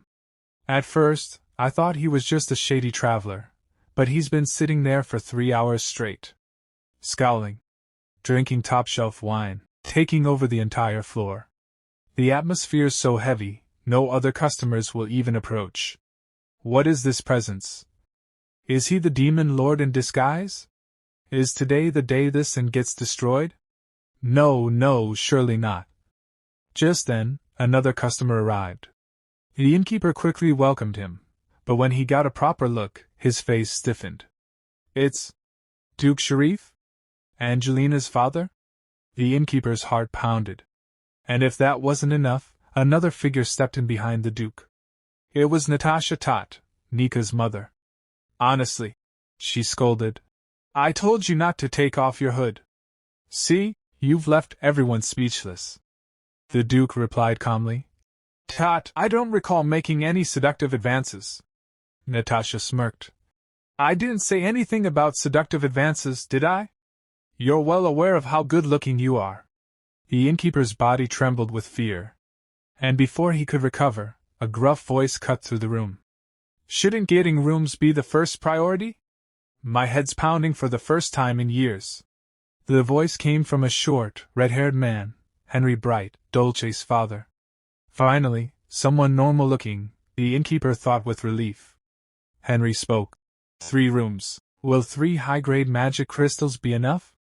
I've been shut away in the magic tower for 80 years, so I'm out of touch with current rates. When the innkeeper saw the sparkling magic crystals, his jaw nearly hit the floor. T3 high-grade magic crystals, those could buy several inns. And did he just say 80 years? Oh gods, what day is it today? Just then, Natasha's gaze shifted toward the corner where Chris sat. Bright, she said cautiously. There's something I've been wondering about. She stepped forward, unsheathing her sword and pressing it to Chris's neck. Your killing intent has been leaking since earlier. Do you have business with us? The innkeeper nearly fainted from fear, and the other's attention snapped toward Chris. But Chris remained calm, sipping his wine. Then, with a dark, growling voice, he muttered, Get lost, unless you want your head bashed in. Natasha grinned. Oh? Is that so? Maybe your head'll fall off first. The tension between the two flared dangerously. Neither side willing to back down. The innkeeper forced a smile and thought, I'm quitting the inn business. Chris's hand shook as he still held the bottle. He thought to himself that none of this made any sense. All he had done was come downstairs to escape a cockroach. He was sick of the ticking clock in his room and just wanted a quiet drink. Then came the bartender's cheerful welcome, followed by them, Sharif, Tot, and Bright. The Duke of the Knights. The head of the Mage Tower. Why were they here? Then a terrifying word blazed through his mind, parent meeting. No way. His stomach twisted. This is too sudden. I'm not ready. They won't recognize me, right? He stayed in the corner, hoping to vanish into it like a roach. If he kept quiet, maybe they'd leave. But life never let him off easy. Natasha's gaze turned to him. She said his killing intent was still rising, and that his presence alone was suffocating. Chris didn't blink. He knew if he looked away, he'd be dead. This wasn't just anyone, this was Natasha Tot, the famed Red Knight, mother of an honors student, and one of the kingdom's most elite warriors. Her eyes dropped to the sword at his hip. She asked why he hadn't drawn it. Was it just for decoration? Chris panicked. When did she notice my sword? That blade could only be drawn 3 times in total. He couldn't afford to waste one now. Then it clicked, she was a knight. If he didn't strike first, she wouldn't either. Thank the gods he hadn't acted on impulse. Let's keep it simple, he told her. This wine's better than anything in the Red Kingdom. He stayed still, calculating before adding. If I draw my sword now, this entire block will be gone. Then no one will ever taste this wine again. That'd be a waste. He took a slow sip, musing that if the bartender kept charging so little for this, he'd go broke by next week. Natasha laughed. She said it was ridiculous that in a moment like this, he was actually worried about the tavern's future. Then she sheathed her blade and apologized for the intrusion, introducing herself properly as Natasha Tot, newly appointed Red Knight. Chris stared, noting how fast her tone had changed. Natasha said that correcting one's behavior wasn't weakness, that what was weak was a knight who endangered civilians under the guise of protecting them. Turning to the bartender, she said she'd buy every bottle in the place as compensation. Then she looked back at Chris and said there were things they needed to discuss. Sharif, she called. Come here. Chris didn't move. It's over, he thought. This night won't end. The 3 of them gathered around him. Sharif muttered that he'd stick to water. Natasha lifted her glass and said the liquor here tasted far better than any water in their kingdom. As night fell, Chris stared into the bottom of his glass and silently begged, Someone, please save me. Later, he lay sprawled in bed, feeling half dead. He sat up slowly, holding his head, fighting off nausea. Somehow, he had survived the night. Just as he was about to slip back to his room, Natasha stopped him. She said she knew he planned to return to the academy and told him to pack. They were leaving together. They had to move fast, she explained. It was all thanks to Duke Sharif, who, as it turned out, suffered from a devastating case of social anxiety. He had insisted on arriving before everyone else. But that wasn't the only reason. They hadn't traveled all this way just for a parent visitation day. No, it was clearly about the incident at the academy. Rumors were already spreading. A student, one who couldn't be restrained by ordinary magic, had transformed into something monstrous and attacked a teacher. This so-called open day was just a mask. What they truly wanted was to lay eyes on that monster themselves. Chris stepped out of the tavern only to find Natasha waiting for him at the edge of the path. She remarked, with a calm, almost teasing smile, that he was incredibly slow. She told him that his face looked terrible, and instructed him to take her arm. If he felt faint, she said, he should lean on her. Chris froze.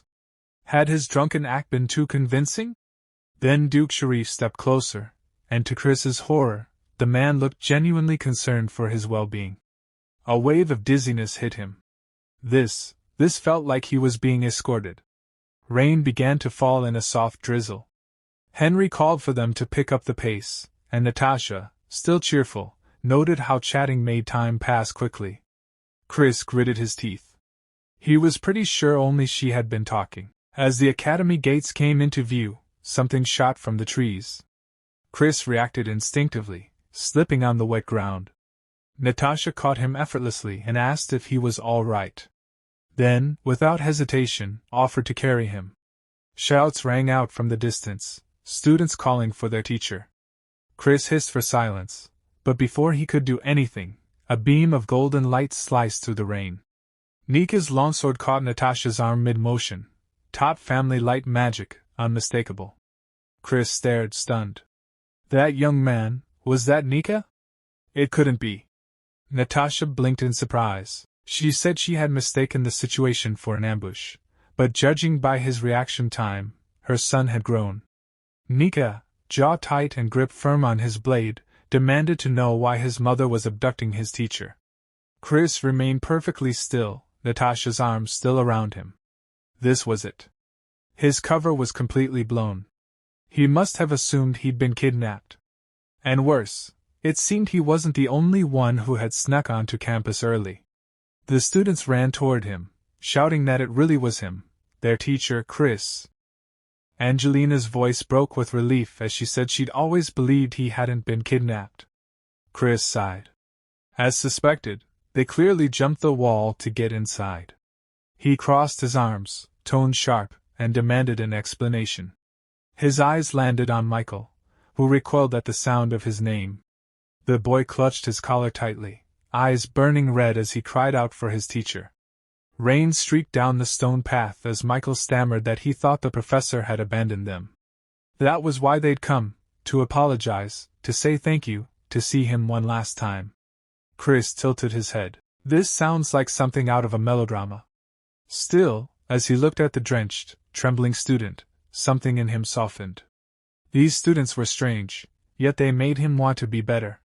He exhaled and muttered that they'd be nothing but trouble. Then he raised his chin and told them to return to the academy. Surprisingly, everything after that went smoothly. In the grand hall, noble parents chatted with careless familiarity. One waved for Lily and asked what horrors she'd put the professor through to make him vanish mid-semester. Another claimed Chris was the only teacher who could handle his granddaughter. A third declared that someone of his caliber was rare, even in their lineage. Chris realized that, whether through pressure or flattery, the parents had made his return official. Still, facing the silent classroom, he wondered what he was even supposed to teach. He wrote, "Independent Study," on the board. Natasha lit up, saying how unique it was. Bright compared it to Eastern meditation practices. Chris glanced over the class, thinking at least those two were no longer an issue, they'd accepted him. But now, he had a different problem, Duke Sharif. The man lounged in the back, face serene. But Chris knew better. He was the one responsible for shaping Angelina into the Academy's perfect princess. A pale hand rose.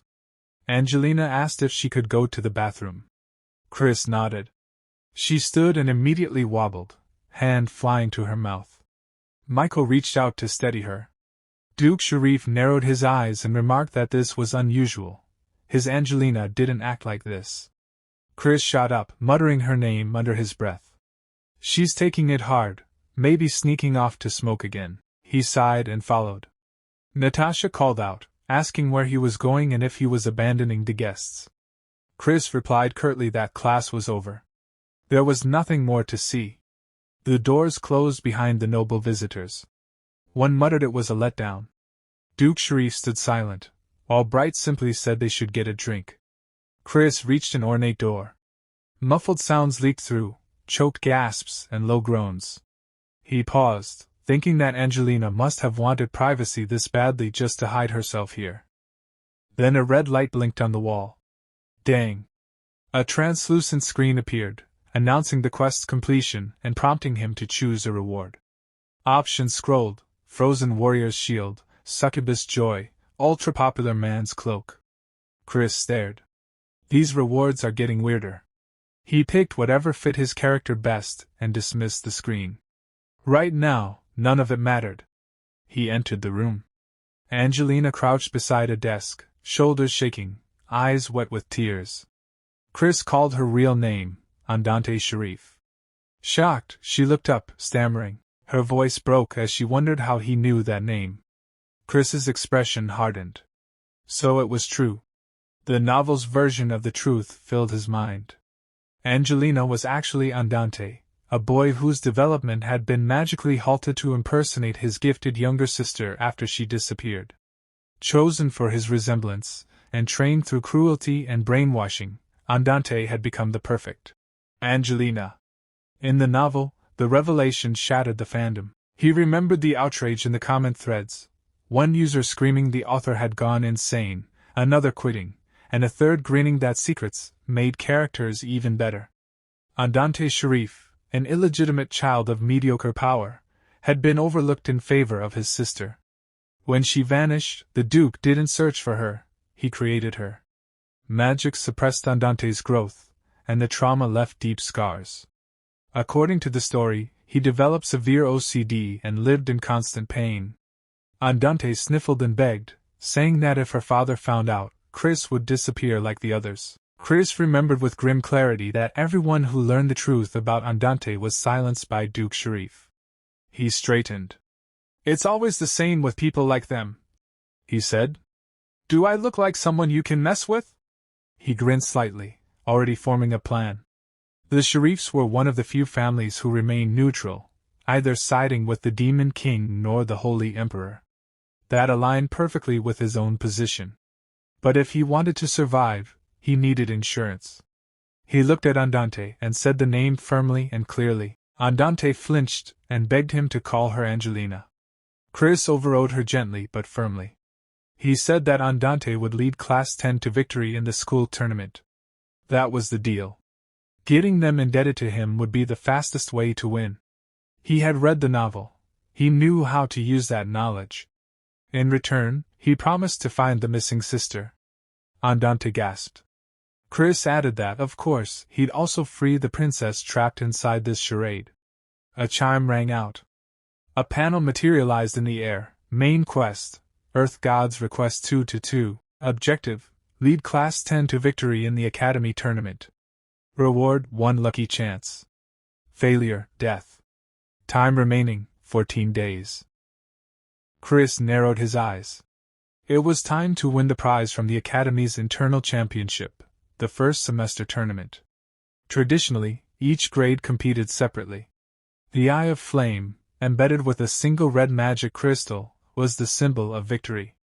Chris's gaze hardened.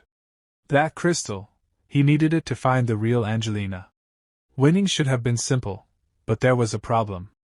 Turning to his class, he reminded them that everyone already knew the first semester exam was a tournament. Then, slamming both palms on the desk, he announced in disbelief that this time, all grades would be competing together.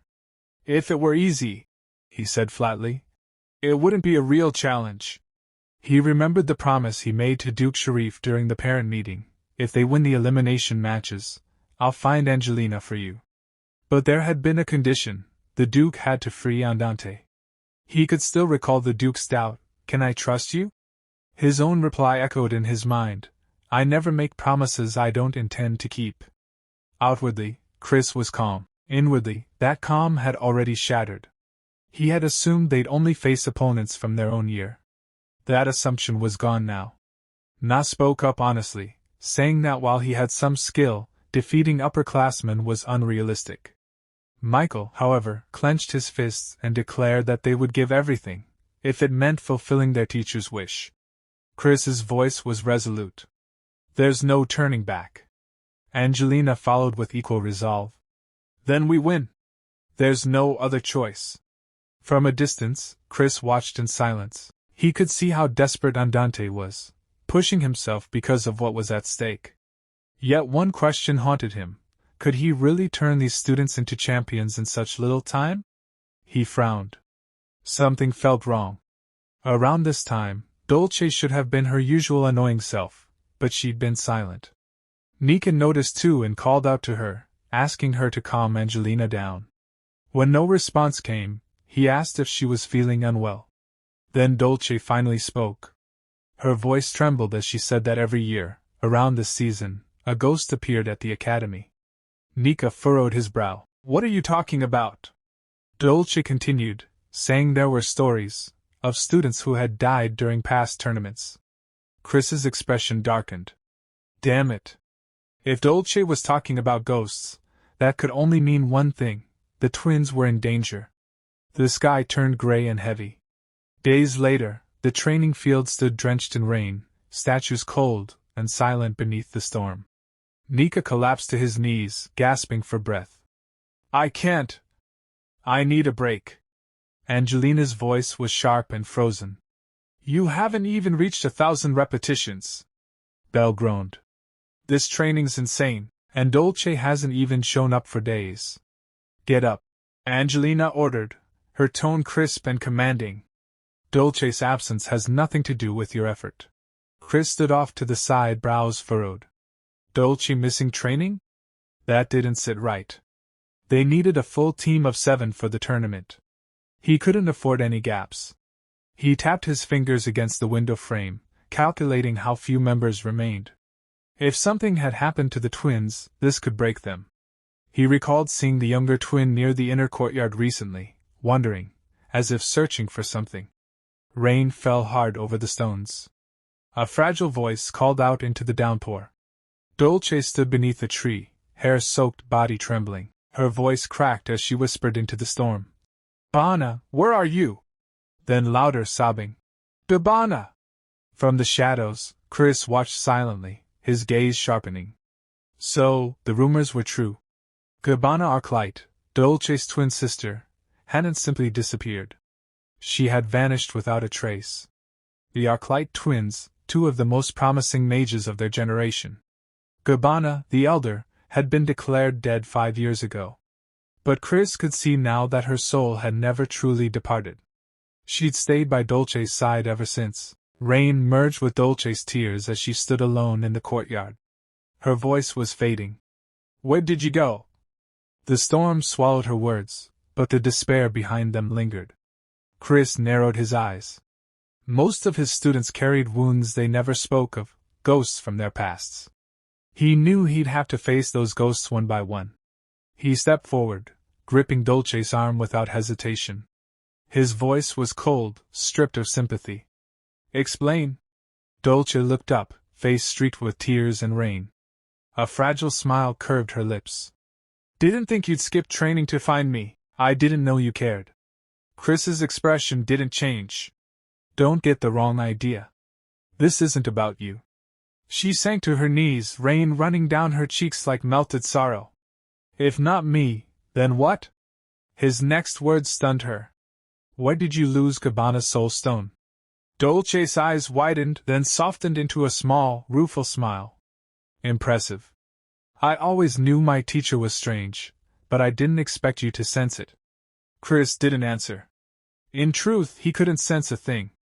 He only knew because of his past life, the original story. In that tale, Dolce had been the one who found the protagonist and revealed everything. Before Gabbana's death, she had sealed her sister's soul inside a high-grade magic crystal. It allowed Gabbana's spirit to remain tethered to the world, but at a cost. Gabbana couldn't stray far from Dolce, and was invisible to others. Losing that stone meant losing her all over again. Dolce's voice dropped to a whisper. When I woke up this morning, she was gone. I searched everywhere. Without her, my magic is halved. I'm barely holding together. Chris closed his eyes. Part of him wanted to give her rest, but that luxury didn't exist anymore. The only solution, he said quietly, is to end the threat fast. Follow me. On the map, a faint red mark pulsed, the last place Dolce had visited. To Chris, that glow meant one thing: danger. The soul stone hadn't just vanished. It had been consumed. Chris's lips curled into a cold smile. Whatever devoured it, he thought, will make excellent training. At the murky pond, Nika grumbled. Why are we wasting time out here? This place gives me the creeps, like something's waiting to snatch our souls. Stop with the superstitions, Angelina snapped. Belle glanced at Dolce. You okay? Dolce's face had gone pale. Her shoulders trembled. She already knew what awaited them. Chris stepped to the water's edge. Everyone ready?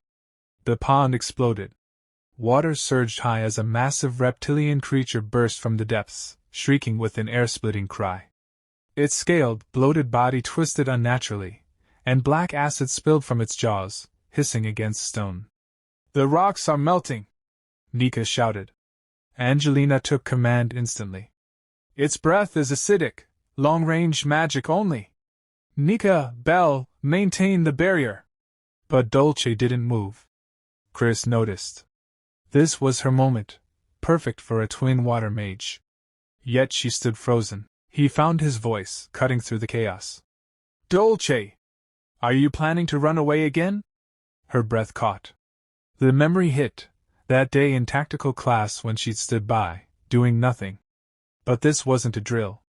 This was real. The monster reared its head, and from its throat came a warped, broken word. Dolce's blood froze. That voice was hers.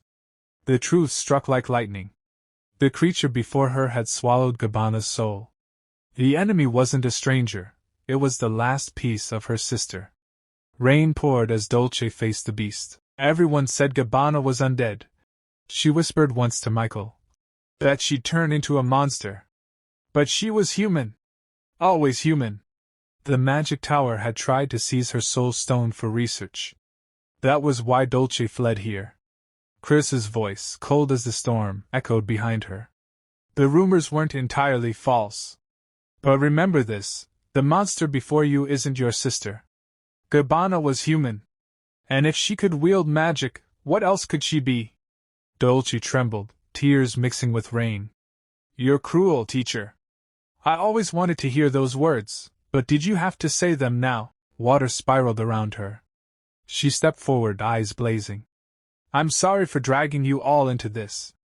But I'll repay you. With a wave of her hand, a torrent of water roared forward, blasting the beast apart. Chris watched the creature crumble. No doubt, he said. The match is ours. The next morning, sunlight streamed through the window.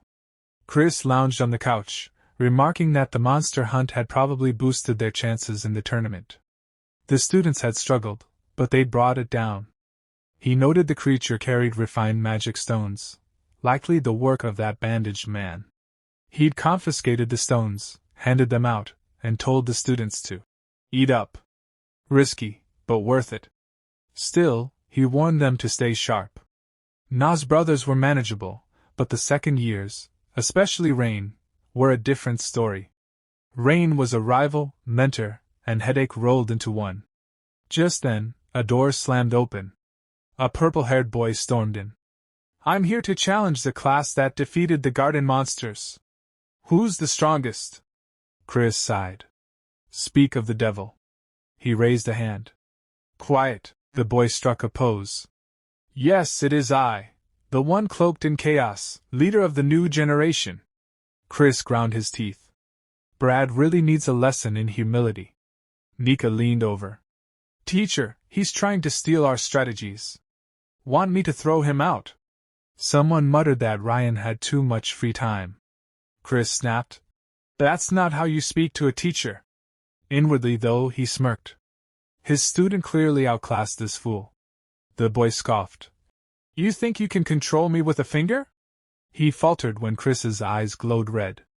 Chris stepped forward. Respect. Speak properly to your elders. The boy laughed. I don't care about rules. Chris's aura darkened. You call yourself the strongest? Laughable. The boy stiffened, muttering that it was a separate issue. Chris said flatly, whoever masters the character fans will master Rain. You're not worth my time. Leave. The boy growled. Your bluff won't fool my emperor eyes. Chris flicked his cape. Funny. For someone with perfect eyesight, you still wear an eye patch.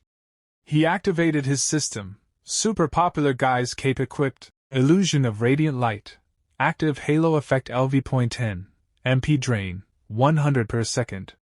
Bathed in radiant light, Chris stepped forward. Can you even see me now? Blinded, the boy staggered. A flurry of strikes landed before a final flick to the forehead sent him reeling. Stop pretending, Chris said coolly. Go home. Red-faced, the boy gasped. Next time. I want you to take me seriously. Chris snorted. A loser's last spark. But as he turned away, one thought lingered. Did I just give that kid the motivation to awaken? Later, as Chris crossed the courtyard, a voice called out. Teacher. He turned. A green-haired instructor approached with a bright smile. Chris narrowed his eyes. Too smooth. The man apologized for the disturbance. Ryan was my homeroom student last year. Never listened, drove me insane. I'm invincible, though. He laughed. Chris sighed. Figures. Then the man clasped his hands together. Let's talk over a meal. Chris's inner voice screamed, No? The man caught it, chuckling. Thought so. He handed over a ribbon-tied bundle. Chris blinked. A bento? The instructor flushed. You could see it that way. Chris weighed it. By tournament rules, I can't accept this. I must remain neutral. For all I know, it's poisoned. Relax, the man said. I made it myself. No tricks. Stop talking, Chris ordered. I need to plan for victory. The man softened. Something troubling you? When I'm like that, I go somewhere quiet to think. He handed Chris a map. My secret base. You'll find it easily. An old dormitory, sealed off for years. No one else should be able to reach it. Chris's eyes narrowed. Who is this man? At first, he thought the instructor was just being cryptic, but now he was referencing a dungeon, one that existed in the original story. Could it be? The old dorm is a dungeon from the original story. Only souls who have never lost in this life can enter it. In the novel, the protagonist believed he was undefeated, but was turned away at the entrance. He had forgotten his defeat by the Demon King long ago. Chris thinks, I didn't think it was a very important place, since the dungeon only appeared in the main character's flashbacks. All the faculty members know where it is, but why did he tell me about it in that tone? And on top of that, he even said I wouldn't get caught because of the map.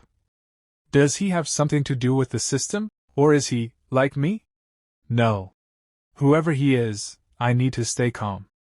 But Chris ignores it for now, turns around, and starts walking away. As he leaves, he says, I have no idea what you're talking about. Get lost. But the man keeps laughing and says, You're so mean. I'll be busy for a while anyway, so I won't be able to see you. Call me anytime you miss me. I'll come to you no matter what. Chris, walking away, thinks, damn slick talker. I need to step back and think. That night, Chris stands before a massive dungeon, looking up at it. He thinks I ended up here. I really didn't want to, but I heard that Lion Brad joined the top third-year class. This isn't a tournament meant for first years to win. We're basically guaranteed to lose, so I need a cheat code. And the only way to get that is through a quest or dungeon. As he reaches for the door, he suddenly feels a strange flash. He freezes. A white light fills his vision. It feels enormous, light spilling from every direction. This is the dungeon. It seems right. In this world, a dungeon just means an unknown area. But still, there's really nothing here. Then Chris suddenly stops, because he hears a voice. Welcome, okay. I've been waiting, my child. Okay. When Chris looks ahead, he sees something strange floating in the air. He thinks, who's calling me my child? That thing speaks again. I thought you'd forgotten about this place. I was getting worried, okay. Of course, I understand. Your memory isn't perfect, after all. Okay. I can finally help you, okay. In front of Chris is a monkey-like creature.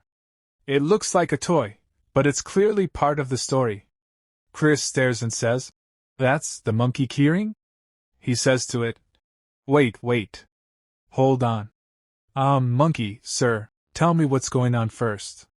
The monkey replies, Oops, my bad. I'm the Earth Gods, okay. Simply put, I'm your support. Okay. Chris thinks there was a word I couldn't hear. But if it's related to the Earth God, just then, a system notification pops up. Main quest, Earth God's request. Chris glares at the monkey, making it flinch. He thinks, is this thing the reason behind all the problems I've been running into? The monkey trembles and says, Why do you look so scary? See, calm down and hear me out. Okay. This happens all the time in fantasy novels. You know, when you meet the Supreme Being. Okay. Chris says flatly. Get to the point. The monkey says, I'd like to explain everything, but that's impossible. The Earth God is on the receiving end of, okay. But if you fail, then it'll complicate things. Okay, Chris thinks those words I can't hear. Is it because I'm a human inside this novel and can't handle it? The monkey says, I had to use a loophole just to meet you like this. Okay. I wanted to help you. You weren't given enough abilities, don't you think? If you're in a pickle, I can use to make it happen. Okay. Chris says. So you're saying you'll grant me a wish? The monkey nods. As soon as Chris hears that, his eyes light up. He's overjoyed inside and exclaims, Oh, Earth God, so you are real. Thank you. Then he says, Then magic. Let me use magic, but the monkey says, Except for that, okay. There's nothing I can do about illegal players. Okay. Hearing that, Chris clenches his fists in anger and thinks, illegal, my foot. I never asked for this. But he forces himself to calm down and asks again. Then strength. Raise my strength. The monkey refuses again. That's a little hard too, okay. It's not available in, okay. Chris grows furious. His eyes blaze like a starving tiger's as he glares at the monkey. He says coldly, Are you kidding me right now? Then what? The monkey panics, waving its hands. Stop looking at me like that. Okay. Chris says. Then can you at least give me an item to help with this quest? The monkey thinks for a moment and then says, You mean so your class can win the tournament, okay? You've beaten the minimum number of monsters needed, so it's not impossible. Okay. Chris nods. Then give me something that can be used for the longest possible time. Suddenly, light bursts from the monkey's body. Chris is stunned. This is all just to give me an item, right? He squints as the flash grows too bright to see. He closes his eyes and thinks, It seems like every time characters like these give me something, it ends up twisted somehow. I hope coming here was worth it. Hold on. The monkey said I forgot this place. But it waited, believing I'd come eventually. Chris suddenly asks, Do you know Professor Eugene? Who is he? The monkey blinks in surprise. Eugene, a character named Eugene, Doesn't appear and the strongest demon king hero raises hell, okay. Chris is shocked. Before the monkey can say more, time suddenly skips forward. And Chris finds himself at the tournament. His students are cheering. Professor! Didn't I tell you? I told you we'd win. It's all thanks to you, Professor. Thank you so much. Chris is completely lost. What the hell just happened? Then, the system window appears again. Quest completed. You have received 1 lucky chance as a reward. Quest completed. You have received 1 lucky chance. Quest completed. You have received. Chris grabs his head, mentally screaming, damn it, that little monkey just fast-forwarded straight to class and winning. I knew the system was going to mess it up again. It's seriously giving me goosebumps. Then Michael walks up to him and says, Professor, please accept this. I want to give you this honor. Smiling, he hands Chris the trophy. Chris looks at it and thinks, there's still something off about this. But at least I got the mana stone. He grips the trophy tightly and raises it high with energy, thinking, I'll just think of it as a replacement for the missing quest reward. Angelina starts crying. Chris looks at her and says, Don't get too cocky, you brats. Wiping her tears, Angelina stammers, of course not. We'll keep working hard. Chris thinks, I'm sure the princess played a big part in this, but I have no memory of the entire week. Then Chris suddenly flinches and says to his students, I'm leaving now, you rascals. Michael and the others look shocked. Professor, wait up. Don't you want to savor our win a bit longer? But Chris ignores them and walks straight ahead, thinking, geez, I really get no time to rest. Before he can go far, the system window pops up again, displaying a new quest, Main Quest, Earth G, S Request 2-3. Begin the 2nd day of training. Defeat the boss monster with the students. Completion reward, Professor's Grace. If you fail, you'll be dead anyway. Time remaining, 7 days. Chris sighs. Look at this shoddy work. The system's more upset than I thought. It didn't even give me a specific location, but maybe that's better. If I want to find the real Angelina, I have to face the boss monster anyway. The most important thing right now is the quest. The next problem I'll have to deal with is probably Squinty Eyes. I can't believe Eugene isn't even a character in this story. Could he be someone who was dropped into this world like I was? No. Don't lose focus. The one who kidnapped the real Angelina is the so-called Snow Queen. Just hearing her name might make her sound like a beautiful monster, but she's actually a boss that looks like a giant mosquito who sucks mana out of you. In any case, I should prepare for the boss fight ahead, instead of worrying about someone who isn't here. The scene shifts to the Frost Kingdom.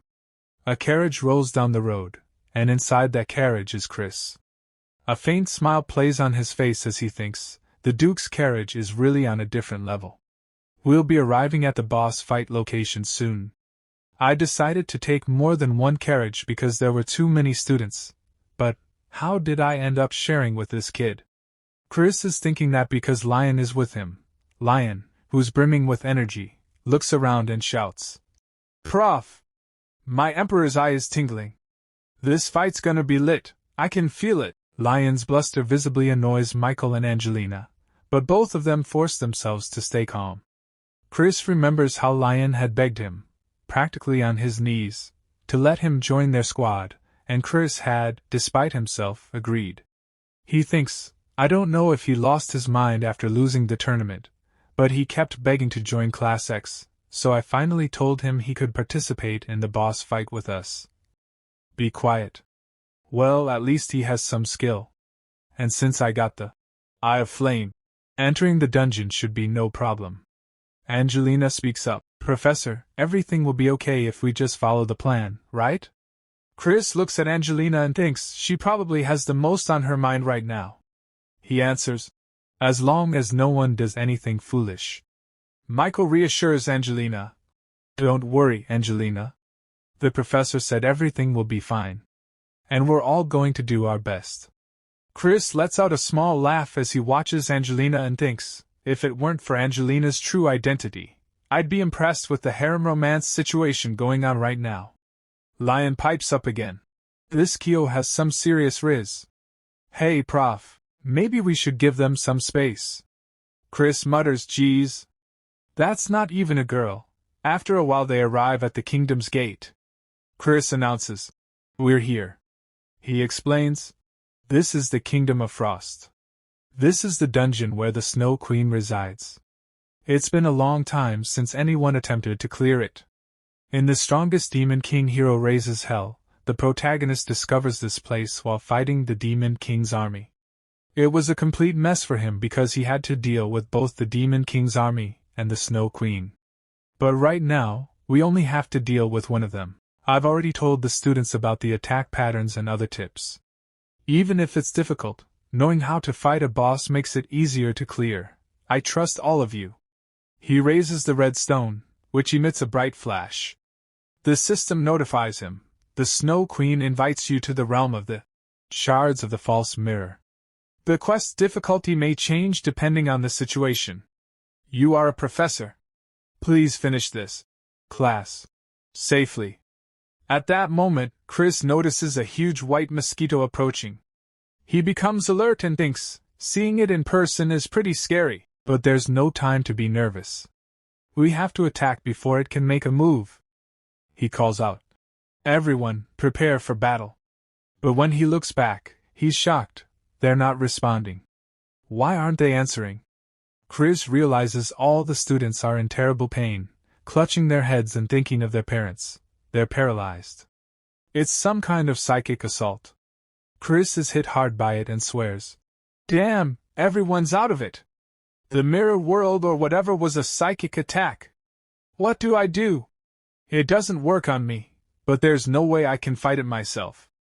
If I want to overcome this, I need someone who can use magic. If it's someone who can't be affected by a monster's psychic attack, then, sorry, pigtails. I need to borrow this. Chris pulls out the soul stone of Dolce's sister, Gabbana, and the spirit of Gabbana awakens. It worked, he thinks, because Gabbana's spirit is now standing before him. There you are, Gabbana. Sorry for introducing myself like this, though. Gabbana, you specialize in electric magic, right? Gabbana answers yes. Chris scans the students and thinks, out of everyone here, the one who needs to wake up most, and the one who can handle a single electric blast. He points to Belle and tells Gabbana, I need you to wake someone up with a jolt, starting with her. He reflects on how the world of the strongest Demon King hero raises hell works. The more affectionate, kind, and vulnerable someone seems, the more cautious you should be. There's a reason Belle isn't good at offensive magic. Gabbana unleashes her electric attack on Belle, which snaps Belle awake. Belle blinks and sees her professor standing before her. Chris thinks it's because she can compensate for it with pure physical strength. Nika and Lion are strong, but that's just because of their magic. Chris tells Belle, you should probably hide those ears and tail. Belle is startled, touches her ears to check, and Chris thinks, but healers are the real deal, even if she's hiding her true form and power. Healers are a werewolf half-breed. Werewolves have been bred for brutality and force, but because of what they've experienced, healers despise violence. That's why they've become obsessively kind, and why they're the ultimate weapon to use at the last moment. He asks Belle, Frisia, can you dispel this magic? Belle steels herself and replies she'll try her best. Chris thinks, of course, I'll need to avoid using her until absolutely necessary. His attention snaps back to the mosquito, which is moving back toward the kingdom. Chris sees an icy shadow frozen in the ice on a mountainside, and when he looks closely, he realizes it's Angelina's twin sister. This is who I was searching for, he realizes. The mosquito carries that frozen block of ice downward. Chris says aloud, is that why it was just watching? Because it didn't have enough mana? I need to deal with it before it starts draining Angelina. He looks to Belle and asks, Belle, are you done?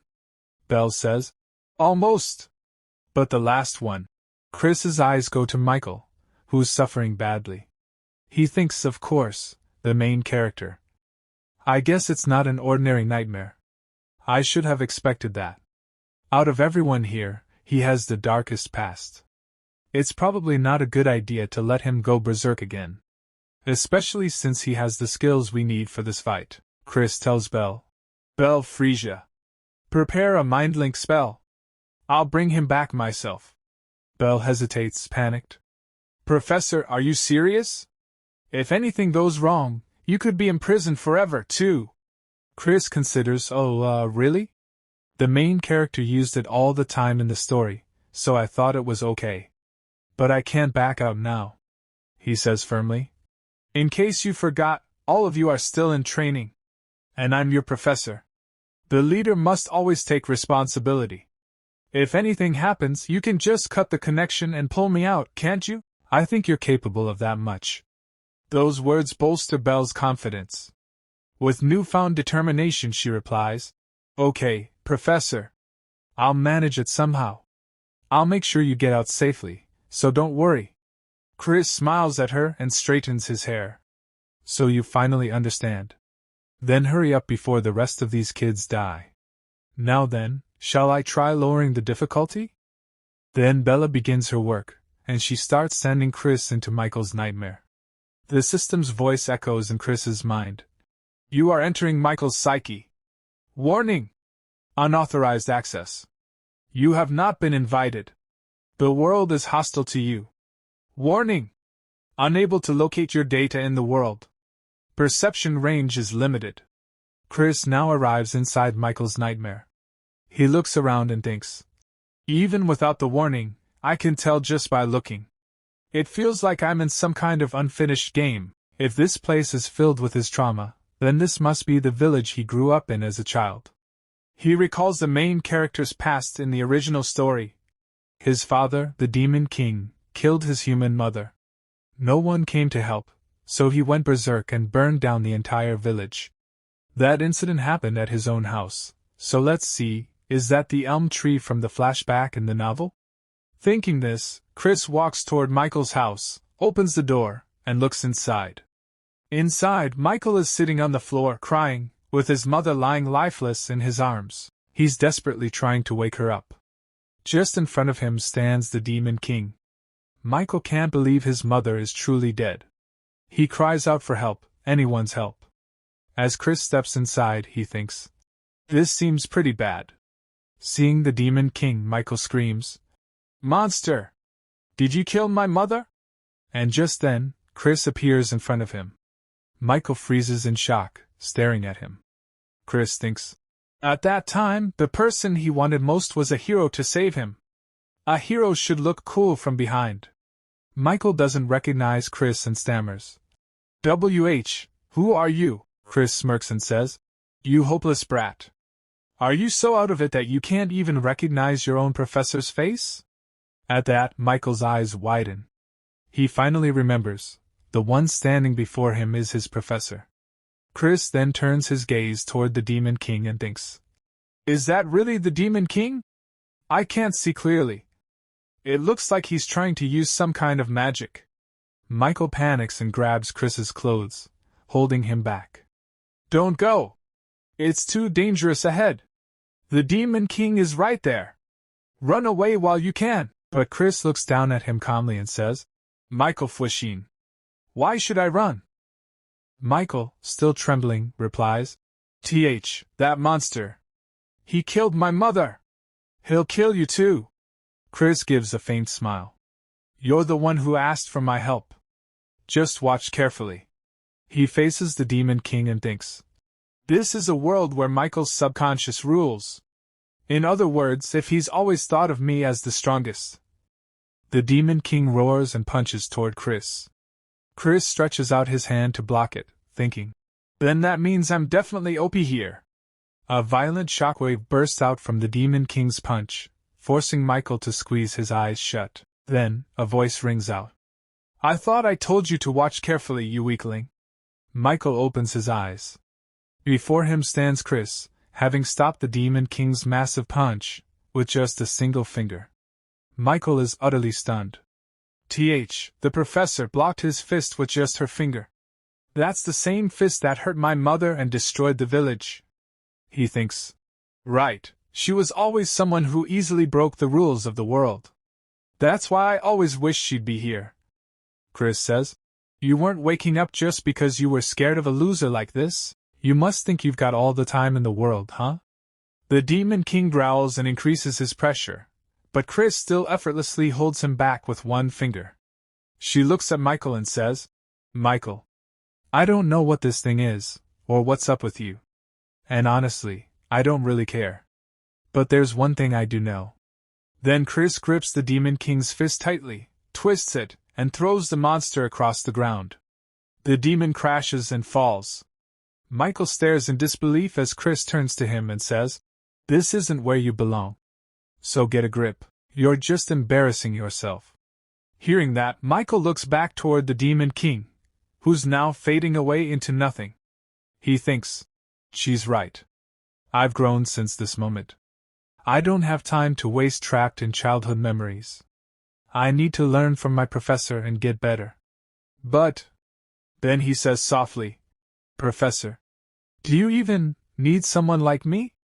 Chris hears him and thinks, I can't even handle psychic attacks. Is it worth it for her to spend so much effort on me, when I can't even control my power? Michael continues, You came after me this time because you're a kind person, but... Chris interrupts him with a laugh. A kind person? You're funny. She flicks her finger lightly against his forehead and says, You're one of my students. Her words strike deep into Michael's heart. He thinks, Yes, that's right. As long as I'm her student, she'll accept me and guide me. That's enough. Let's go back. Outside, Bella is trying to wake both Chris and Michael. Professor! Michael! Are you okay? Chris stirs awake, opening her eyes. Michael wakes up moments later. Chris looks at him and says, What do you think you're doing, Michael? You're up now, so it's time to train. Hearing that, Michael's determination reignites. Yes, he says. Now all the students are fighting together against the giant white mosquito. Angelina and Dolce launch their attacks in sync, but the mosquito retaliates fiercely, knocking them both down. Angelina grits her teeth and thinks, Damn, we're the same element, so I'm just wasting my mana. But if I can just hold out a little longer, I can save Angelina. Just then, she sees someone approach. It's Michael. He apologizes to his teammates for being late, then prepares his fire magic.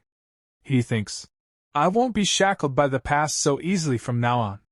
He unleashes his fire magic at the massive mosquito, setting it ablaze. I'm going to be a student who doesn't disappoint my professor. A huge explosion follows, and the mosquito is finally destroyed. Chris watches all of this carefully, a small smile appearing on her face. She thinks, I think I might have just gotten more involved. Is it because I'm too good at role-playing? Then, the system chimes in. Quest completed. You have received Professor's Grace as a reward. After rescuing Angelina, everyone leaves the Frost Kingdom and heads back toward their academy, traveling by horse carriage. Inside the carriage, Michael is fast asleep, and beside him lies Lion, both of them snoring loudly, which starts to irritate Chris. Chris thinks to himself, Look at them, sleeping like babies. Lion didn't even do anything and now he's snoring. Thanks to the main character's sudden heroics, the real Angelina was safely rescued. Thankfully, she was still breathing, so I fed her the remaining mana stone, and sent them both to House Seraph. He sighs and continues thinking. Well, now that the quest is complete, let's check my reward. What the heck is Professor's Grace? Just then, a sheet of paper drops out of the reward notification. Chris picks it up and sees that it's covered with cute flower patterns. He blinks and mutters, What did it just spit out? Are these reward stickers? Geez, what am I? A kindergarten teacher? What am I supposed to do with these? Then he notices some small text on the back and reads, Huh! There are instructions on the back. Actually, they're more useful than I thought. Now the question is, how should I use them? But before he can think further, the carriage suddenly shakes violently. A strong gust of wind blows through, startling Chris. Michael and Lion both jolt awake. Lion rubs his eyes and says, What in the world was that? Chris looks upward and immediately realizes what it is. That sound, it's from a monster. Michael yells, "Are we under attack? Professor! Lion! Are you okay?" Lion grins and says, "Never been better.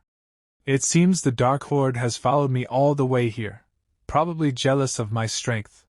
Michael rolls his eyes. "Okay, so you're fine," Chris thinks dryly. What a brat. If he wants to keep his act up, he needs to stay calm and cool like me. Then Michael turns to him, serious now. "What should we do, Professor? Should we run? Or should we fight back?" Chris notices the fire in his eyes and thinks, "What the? I know he's always been obedient, but after that boss fight, his trust in me is on a whole new level." He sighs inwardly. He really shouldn't be so eager to follow Chris, though. "Anyway, I have a hunch who's after us. So, how about I take a gamble?" He straightens up and commands, "Both of you, keep your eyes closed until I say otherwise." As soon as Chris gives the order, both Michael and Lion obediently close their eyes. Chris nods. "Good job." Then the system chimes in. Professor's grace is now in effect. Chris smirks slightly, thinking. Item usage conditions. When students listen well, compliment them and give them stickers. This isn't exactly the best timing for compliments, but, he says aloud, well done. Waiting until your opponent's mana is almost depleted. I can't help but admire your cowardice. Then he groans mentally. Have you ever heard of sarcasm, you damn system? Suddenly, a cold voice echoes from outside. But your tricks won't work as long as we don't make eye contact. It's amazing how you've managed to maintain your position with such pathetic abilities. A figure lands on top of the moving carriage, a monster crouched beneath a cloaked, bandage-wrapped man. The man smirks. Dame Chris, don't you think you're being a bit too harsh on me? We haven't seen each other in so long. You're hurting my feelings. Chris narrows her eyes and thinks. Originally, we should have met her inside the dungeon. It looks like the Demon King has been watching us, she replies coldly. What about the other carriage? The bandaged man chuckles. My little pets are playing with them. It seems everyone I have business with is gathered in one place. Chris curses inwardly. Damn it! This is going to turn into a full-blown battle. The man laughs softly. Don't be too afraid. I'm not here to slaughter you today. Chris analyzes the situation. The monsters look dangerous, but the real danger right now is that bandaged freak. If anyone makes eye contact with her, their skills will be temporarily frozen. That means no magic. I guess this'll be good practice for fighting with their eyes closed. She steps aside and places Michael and Lion in front. You too, feel the altered flow of mana within your bodies. Use your whole selves to sense the situation. Lion blinks, confused. Do what now? But before he can ask again, the bandaged man raises his hand and says, Apologies, but this is actually a test for my young lord. If you get involved, Dame Chris, I think it would be considered cheating. He then casts his bind magic, and glowing chains lash out, wrapping around Chris and locking her in place. Michael panics. Hey you! What have you done to my professor? The man chuckles. Goodness, young lord, don't get carried away. My lord gave me a curse to test, so I had to try it. By the way, I'd advise you not to try breaking those chains. The stronger you are, the tighter they'll bind. And you, Dame Chris, are incredibly strong. Michael yells. You coward, Professor! Don't worry about us, take care of yourself. Lion grins. Yo, Prof! Just keep your eyes peeled and watch what I do. Chris, still bound, thinks with a dry laugh. This is actually a good thing. I'm so freaking lucky. No wonder it felt like I was tied up with jelly, but I can't just break out now. Come on, kids. Fight for me. Show me the effect of those stickers I gave you. The bandaged man laughs darkly. Come now, my pets. Let's awaken the young lord's power. It's time for a hunt. Michael clenches his fists, frustrated. Damn it, I don't have much power left after finishing that dungeon. But then, something strange happens. The stickers that Chris had given them begin to glow, releasing a surge of radiant energy. Michael gasps, feeling the warmth spreading through him. What is this? It's like my magic is recharging, no, doubling. Fueled by the sticker's magic, he channels a blue flame spell and hurls it at the approaching dragon-shaped monster. The explosion shakes the entire carriage. Lion laughs in exhilaration. Whoa! For some reason, my power's out of control. I can hear the demons breathing. The bandaged man stares in disbelief. Weren't their powers completely drained by the dungeon? It's like they're being recharged with endless mana. They don't even have mana stones. Wait. His gaze shifts to Chris. Blood is dripping from her mouth, but she's still smiling defiantly. The man feels a chill and thinks, she must have done something I never expected. Right. This is how my dear Dame Chris should be, the ultimate powerhouse, who knows no fear and never surrenders. Meanwhile, Michael and Lion are burning through their mana wildly. Whoa! We really have endless mana! Michael shouts. This has to be from the professor. I won't let it go to waste. Chris listens quietly, still bleeding, her expression calm but tense. Inside, she's screaming in her head. Guys, stop using so much of my mana, you punks! I know I have S-rank mana, but at this rate I'm dead. Then the system coldly informs her. The item Professor's Grace transfers your power to whoever you place the sticker on. Currently transferring S-rank mana. This part begins, and Lion and Michael are fighting those monsters. This is happening because Chris is helping them, and Chris is thinking. Since all I can give is mana, I offered them unlimited refills, but it feels like 2 giant mosquitoes are sucking me dry. But an unknown woman goes toward Chris and says to her, My. Dame Chris, there's no need for you to try so hard. Your face is as pale as a corpse. Michael sees that this woman has gone near Chris, so Michael gets angry and attacks her, shouting, Hey you! Don't go near our professor! But the woman easily blocks Michael's attack and says, That's enough out of you, young lord. If you're bored, go play with my little Pippi for a while. The adults have things to discuss. Chris thinks, that name doesn't match at all. And she says to the woman, I have nothing to say to you. The woman says, Dame Chris, are you still holding on to your pride? That's what is so charming about you. Even for you, it must be difficult to endure my lord's curse. It's been a long time since I've seen you bleed. Seeing her behavior, Chris thinks, Geez, she gives me the creeps. Is she in her right mind? And the woman continues, Just what sort of magic are you using to make them move like that, HM? If you've used that much mana, I bet you're in a lot of pain. Chris thinks, No, of course she's not in her right mind. I knew she was a pervert. Then the woman touches Chris's lips and says, It's beautiful how you don't give in even when you're breaking out in a sweat, my dear Dame Chris. Chris thinks, I'm only sweating because you're such a creep. Wait a minute, what are the odds that this act I hastily concocted would be so accurate that it could even fool someone who knew the real Chris? There's something definitely. And then Michael again attacks the woman and shouts, I said get away from our professor. Chris gets scared even by Michael's attack. That scared me. The woman steps back, and Michael yells, Professor, are you all right? We took care of all the monsters. Lion says, What the? How dare you have an upperclassman clean up after you and just leave? And Chris says to Michael, Took you long enough. You can open your eyes now. Michael says, Why you're bleeding, I'll get these chains off you right away. But Chris uses her strength and easily breaks the chains. Seeing this, the woman is completely shocked. Chris says to her, Don't ever bother me again. And she thinks, Thanks for being so delusional. I was able to keep up my act of getting caught on purpose. The woman stays silent for a moment, then suddenly smiles, but purple energy begins to leak from her body. It's a curse, and it starts affecting her body. Yet she says, I can't believe you endure this curse so calmly. Chris looks at her and thinks, Wait, is she getting penalized for me breaking the curse? Right, it is the Demon King's curse, so of course there's some harm to the user. Even with the curse, the woman starts laughing loudly and shouts, "Dame Chris, watch me accept all of the pain you endured." Chris gets frustrated and thinks, "You freak! Keep that to yourself."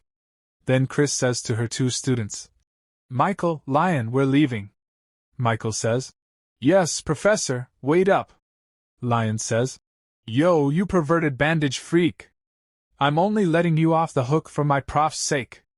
A few days later, today, all the academy students are extremely shocked because a very handsome student has arrived at the academy. Everyone looks at him and is stunned. The students start saying, "Wow! He's really handsome. Who is he? Was there someone like that at our school?" Then that student opens the door to Class X, and all the students look toward the door. Michael is completely shocked. Dolce looks at the student, and seeing him, she comments, "Is that Angelina? Did you cut your hair? And you got so tall." And this is Angelina, or rather, Andante. He looks at his friends and says, "Hey guys," Dolce says, "I heard the gist of what happened, but I guess he really is a man." Michael says, "What? Am I the only one who didn't know? The professor mentioned it, remember? I guess you were asleep." Dolce says, "Honestly, I've been exhausted ever since the dungeon." Chris looks at Andante and thinks, "Wow, he really is handsome though." After Angelina returned from the dungeon, the Duke lifted the growth stunting spell. Once the real Angelina recovers, she'll come to the academy, and for now, the princess has gone back to being Andante. Seeing it in real life feels different than reading about it. Dolce says, "Anyway, the more important question is, what are you going to do about this commotion your good looks are causing? It's only because Angelina is going around telling everyone that we're related." Outside the classroom windows, many girls have gathered to see Andante, and Chris notices them but doesn't comment. She only thinks, "I see. It sounds like Angelina wants to put all the attention on her brother. Still, this is a bit over the top." Seeing all those girls, Andante holds his head and lets out a deep sigh. Then he says, "Anyway, I'm sorry if it's distracting. I'll talk to them later."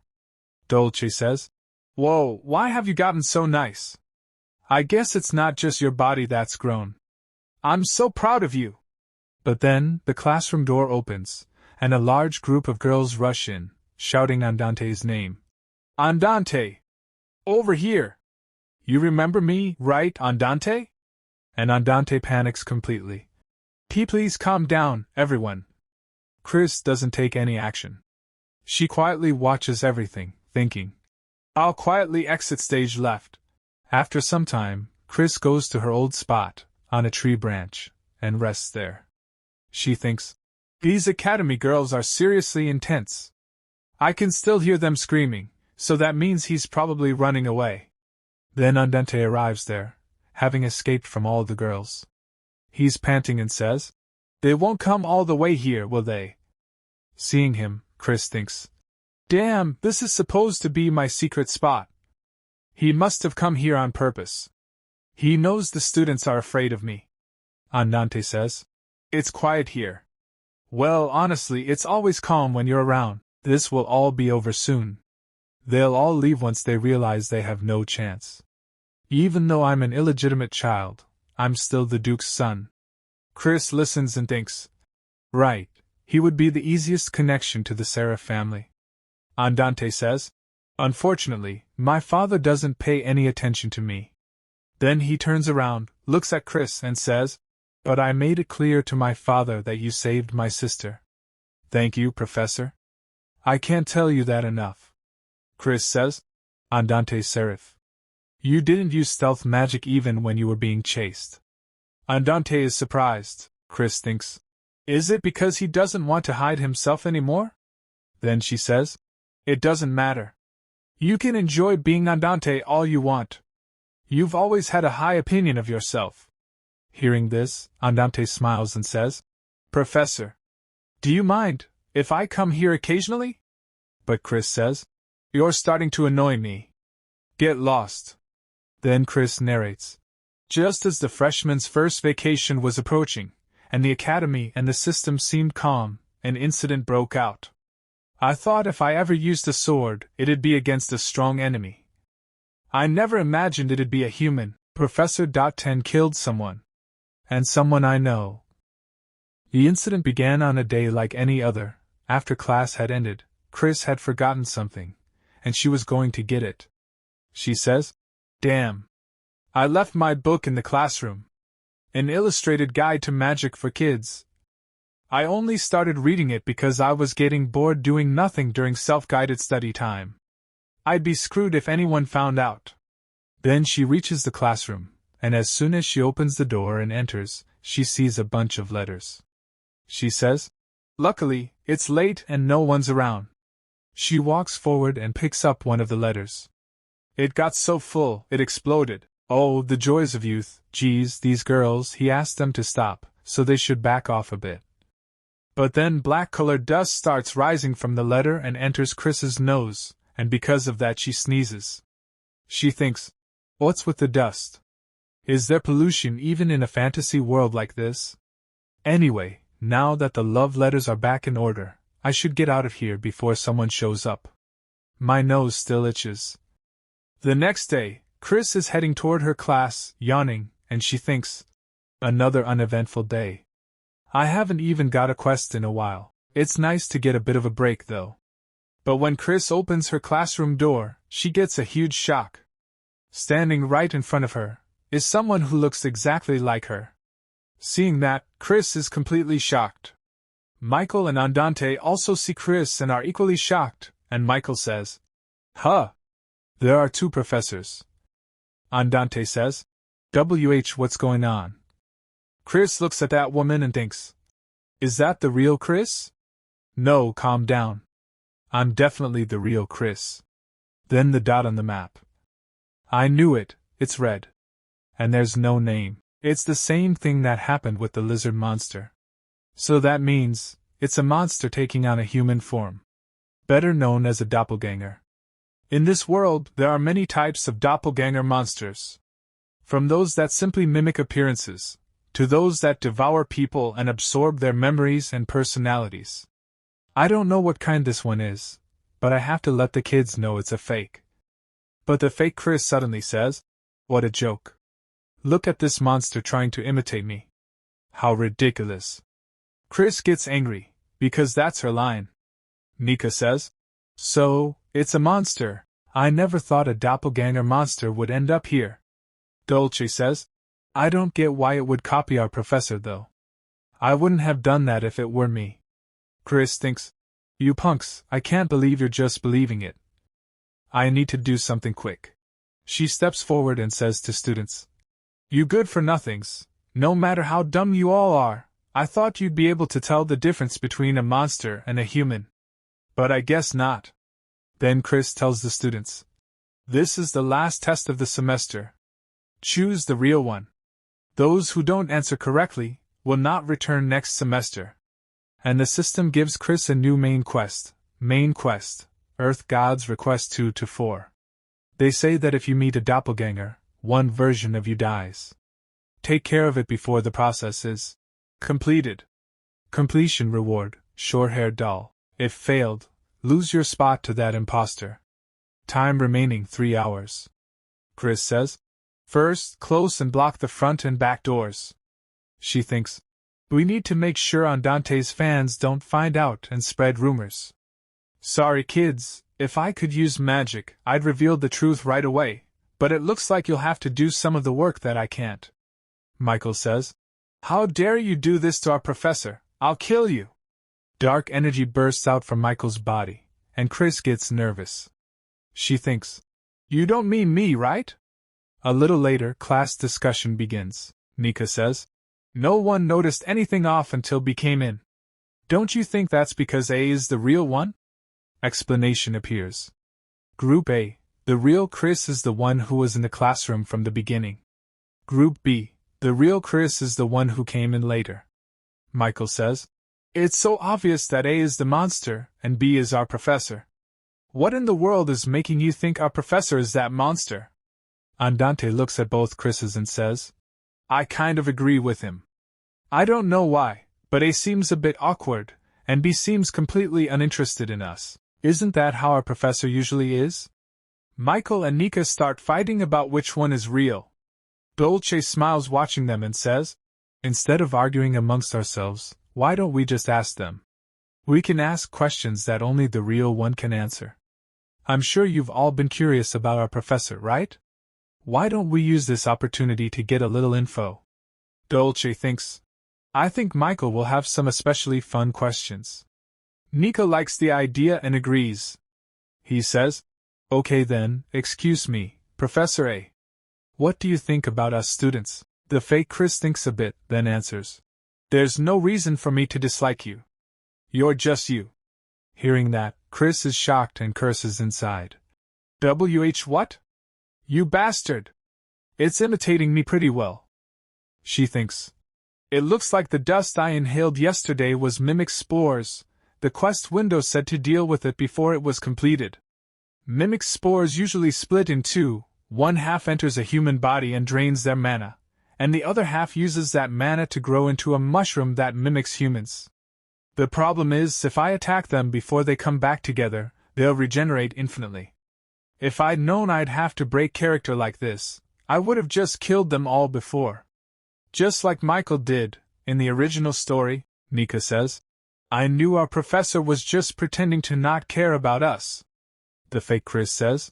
Think whatever you want. Chris thinks. Damn! It's totally copying me by being tough but caring. Michael looks at Chris and says, what about you, Professor B? Chris says, it's not worth answering. Michael says, I see.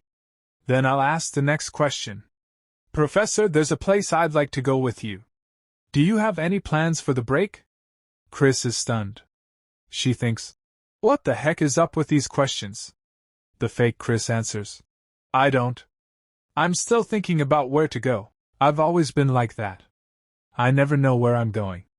Hearing this, the real Chris is even more shocked. She thinks, hold on, this thing isn't just copying my character. It's saying stuff that I feel deep down. Not as Chris, but as my true self. The fake Chris continues, there are times when I question what I'm doing. Chris thinks, this is so embarrassing. It's hard to hear my true feelings being said by someone else. The fake Chris says, at times like this, I wish you were here. Chris's eyes widen. What? What does that mean? I've never really relied on anyone, so who is it talking about? Even when I lived in Korea, I mostly handled things on my own. Are these just my doppelganger's thoughts? Is it a mistake? But something feels off. Like when I met that monkey. The fake Chris says, I wish you'd guide me like you always did. And right then, Eugene enters, smashing the door open. He says, geez, how'd this break? Sorry about that. I knocked, but there was no answer, so I just gave it a slight push. Then he looks at Chris and smiles. It's been a while, Miss Chris. And, who do we have here? Eugene enters the class, and he sees two Chris standing in front of him, and one of them is a fake Chris. But when Chris sees Eugene, she becomes completely shocked, and she is thinking, what the? This is very strange timing. It's almost like something is telling me that I shouldn't listen to this doppelganger anymore. Or do I just feel like this because the one who showed up was that guy? And Eugene, glaring, says, I just came to tell you that you can end class early today. But it seems you're having a training session with a fake Miss Chris. And as soon as the fake Chris hears this, she starts panicking, sweat begins to fall from her face, and then she gets up from the chair and starts running outside the class. Chris sees this and becomes shocked, and she quickly stands up and starts thinking. Is she running away because she feels threatened? I have to go after her. And now Chris starts going after that fake Chris. She runs quickly past Eugene, and she thinks, things will get complicated if someone else kills her. And Chris equips the monkey keyring, about which the system says, you have equipped monkey keyring. Your agility is increased by 1 rank while wearing it. F to snail, E to bigger snail. And while chasing the fake Chris, she tells her to stop, and the fake Chris stops and turns back to Chris and says, What incredible mana! Only a day has passed and I've already gathered this much. Chris says. Why, you little... Fake Chris says. Humph, you might think I'm nothing right now, but soon that will change. I've looked inside you and seen many things. I know things you don't even remember. Hearing her words, Chris thinks, is she trying to stall until the spores fuse? That's okay. Even a weakling like me can take those spores down. I just need to aim for the heart. If they're already fused, they won't regenerate. And her hand goes toward her sword, and she grips it tightly. And fake Chris continues, I feel bad for that one as well, to have done all that, and you still won't remember. And before she can say anything more, Chris slashes with her sword and kills that fake Chris on the spot. Only her scream is heard, and the fake Chris falls to the ground. Hearing her scream, the students come out to see what is happening outside. And then the system says to Chris, Quest completed! You have received Short-Haired Doll as a reward. Short-Haired Doll can replace a person. Use it wisely. And the students see that Chris has killed someone, and they start murmuring, Professor .10 killed someone! And then that fake Chris's body starts disappearing, and seeing this, the students say, Huh! She's disappearing. And Chris thinks, that's what will probably happen to me if my act gets found out. What is this, some kind of warning? Anyway, that little weakling sure talked a lot. For now, I should just slip away while everyone's figuring out the situation. I didn't kill anyone. Not yet. A little while later, in another place, another professor says to Eugene, Oh dear, I think it would be better to put up a new one. Even if you did feel a monster's energy, why were you in such a hurry that you broke down the door? Professor Chris was in there anyway. So Eugene laughs and says, Haha, I'm sorry. I just got carried away. And that professor says, So the rumor about you asking her out on a date was true, I guess. Do you really like her that much?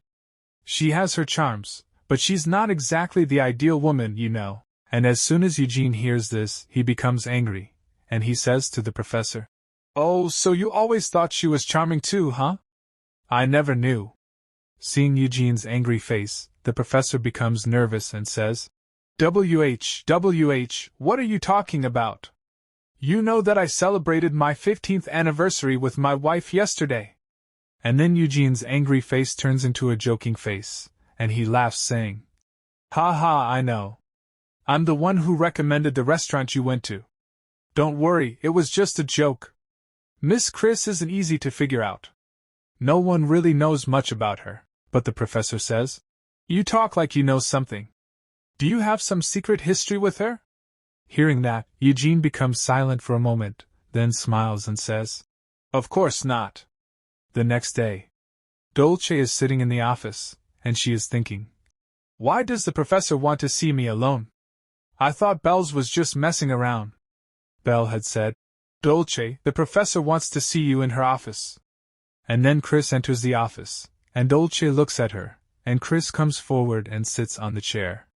Dolce asks her, Professor, why did you want to see me? I reported the incident with the monster to the principal yesterday. But Chris doesn't answer.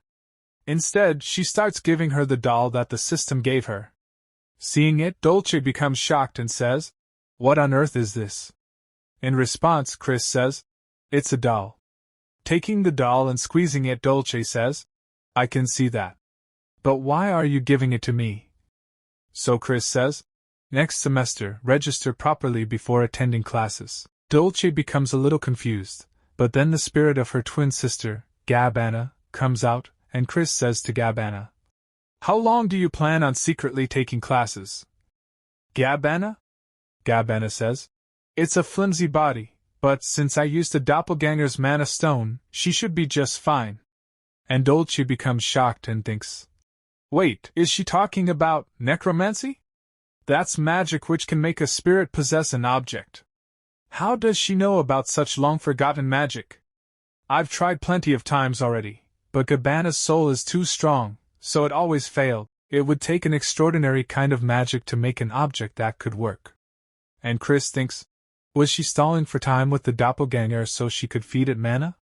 Just how much does she know? Then Gabbana says to Dolce, "That's good, Dolce. You won't have to suffer alone anymore." And Dolce thinks, "Right. When I lost the Soul Stone, I explained the gist of it to the other kids, but I couldn't tell anyone all the details about Gabbana. I never thought someone would ever treat Gabbana as if she were alive, and even offer a solution." Then Chris says, "Do you think you're the only one in the world who has gone through this kind of thing? Get rid of those arrogant thoughts." But Dolce thinks, "Has the professor gone through something similar? She must have studied this magic because there was someone she wanted to get back to. I'll really never be able to beat her." And Chris says, "Aren't you going to take it?" So Dolce says, "I will, because I don't want to hear you calling me arrogant." Then Chris stands up and starts leaving, but while leaving she says, "Whatever. Figure it out before the next semester starts." After Chris leaves, Dolce says, "Phew, how cold. But, thank you, Professor." On the other side, Chris comes out of the office, and she is calm, but inside she is saying, "Honestly, even though it was a one-time use item, I could have used it as a shield. I agonized over whether to give it to her or not. But Gabbana is a member of Class X, and in the long run, it'll be beneficial for me. But seeing how emotional Pigtails was, I feel a little bad. Oh well. With her talent, she'll probably figure it out before the vacation is over. Anyway, what should I do with my time off?" But as soon as she moves forward, someone appears in front of her, and the first thing that person does is scold Chris, because of which Chris becomes completely shocked. In front of her stands a small-looking girl, and in an angry voice she says to Chris, "You rascal! I'm the principal, and you make me come all the way here myself? How heartless!"